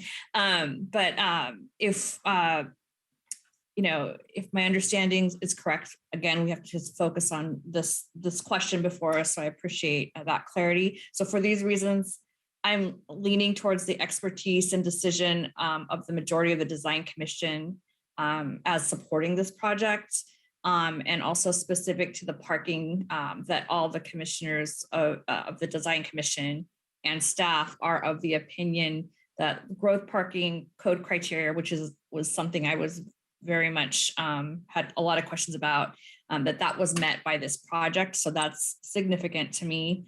And I also want to just express that this isn't this is a sensitive decision, one that we're not taking lightly, and it compels my interest in a broader look and conversations with BPS about our climate goals and how they are reflected in zoning and also transportation and other plans, because clearly there are times where we might have those questions and we need some useful clarity.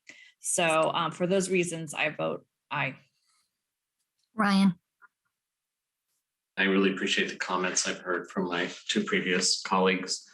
And I want to start with you. Thanks for just being present and answering questions so thoroughly. I did find, like many of us, the parking dilemma was clear as mud at times. And as it relates to climate goals, we have to dig deeper into that. I do respect the design commission who dove into the details. It wasn't lost on me when we were looking at some emails. They were dated over 2 years ago. So clearly they've been digging into this for some time. For all of those reasons, I also support this motion, and I vote aye. Hardesty. I want to thank both the staff that did their due diligence on this project with BDS, and also the community members who came out and testified about this project. This is clearly a project that is the difference between what we say we want to do as a city and what we actually do. What we say we want to do is reduce vehicle miles traveled, reduce climate mitigation, and what we actually do is create a private revenue source for a private entity to pick and choose when and where they will sell their parking spaces. It seems like the most ludicrous thing on the planet for us as a city to be authorizing. And this is not the first time that we've talked about how using inclusionary zoning in buildings of this magnitude, putting 13 low-income families in a predominantly upper-income apartment complex will not create a good lived experience for those low-income families in that building, unless there are actually family amenities that are going to be built in that those families will have access to.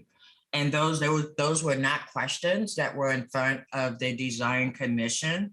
The questions that were in front of them was whether or not this actually added to the vibrancy of pedestrian activity, whether or not this actually fit in appropriately with the community. And because of those particular questions, I am going to vote no. Wheeler. So I think the design commission got it largely right. And I believe based on the guidelines as they've been presented to us, their decision was the right decision. And so I support this motion, but I also just have to say this. As a member of the athletic club, I am disappointed that the solution to parking problems at the Multnomah Club is to create more parking. I think there were other better solutions that should have been offered to the membership, incentives to take a lift or to share a ride, premium parking for people who carpool, bus tickets, just about anything other than a desire to add literally hundreds more parking spaces in a neighborhood where I agree with the immediately adjacent neighbors. That is already a very congested neighborhood. It is. And I get it. It's an urban neighborhood. There are other buildings of large scale in the immediate vicinity. So I have, while I sort of, I have less problems with the scale of the building or the height of the building. That seems to be allowed by right. One could quibble over the design elements, and I've stated in the past repeatedly that you don't want design created by the Portland City Council. You actually want people who know a thing or two about aesthetics and how a building fits in with the architectural features of a particular neighborhood, because our neighborhoods are all unique and they're different and they deserve to be respected from an architectural perspective. But when it comes to the transportation decisions that are made here. I agree with the Planning Commission. The MAC has the right to do this, that this is what the current code is. And if we as a city council want to do something differently, then we need to change the code, the underlying code. The burden is not on them, it's on us. And Commissioner Hardesty, I think you're in a really good position here insofar as you have clearly identified concerns that I think a lot of us are expressing around parking. Commissioner Rubio made a great case around our longer term climate action goals, which obviously suggest we have to do better around the use of single-use automobiles in our city and create, as I've suggested, alternative routes to building hard infrastructure parking places by the dozens at a time when we should frankly be moving in the other direction. Maybe you and PBOT could generate some concepts for all of us to consider at a later time in a work session for potentially eventual inclusion in our codes.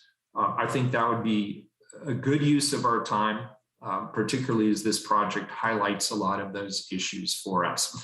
So I vote aye, and the motion carries, and Lindley's going to ask me to restate the motion. So listen carefully, Lindley, to make sure that I got it correct.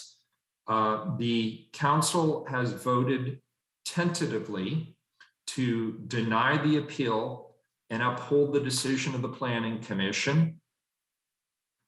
And what else do I need to add to that? So Design Commission, and then we go to asking for a time to return with findings. Okay, and now I will leave to Keelan. Can you help us with a time certain? Yes, So happy to. Keelan. Yes. I'm gonna make a suggestion just based on my review of council absences. It looks to me like if we're looking 3 to 4 weeks out, which is when we would typically come back with findings, we're actually looking at January 12th when we have a full council back, which is usually our preference for findings to make sure everybody's here. Is there time available on January 12th? And I want to make sure I also confirm with the applicant's representative that that is okay with them. We do have time on the 12th at 10:30. Okay. And Christy White, is that okay with your client? It is fine. January 12th works well. So Mayor, I think if we set this for a return on January 12th, 10:30 time certain for final vote and adoption of findings. So be it. Good. All right, thank you. Any other business? Benjamin and your team, I want to thank you for doing a great job today. I want to thank everybody who testified. I want to thank all legal representatives who are included herein for your excellent participation and for having a lot of patience in answering our many questions about this project. With that, we are adjourned. Thank you.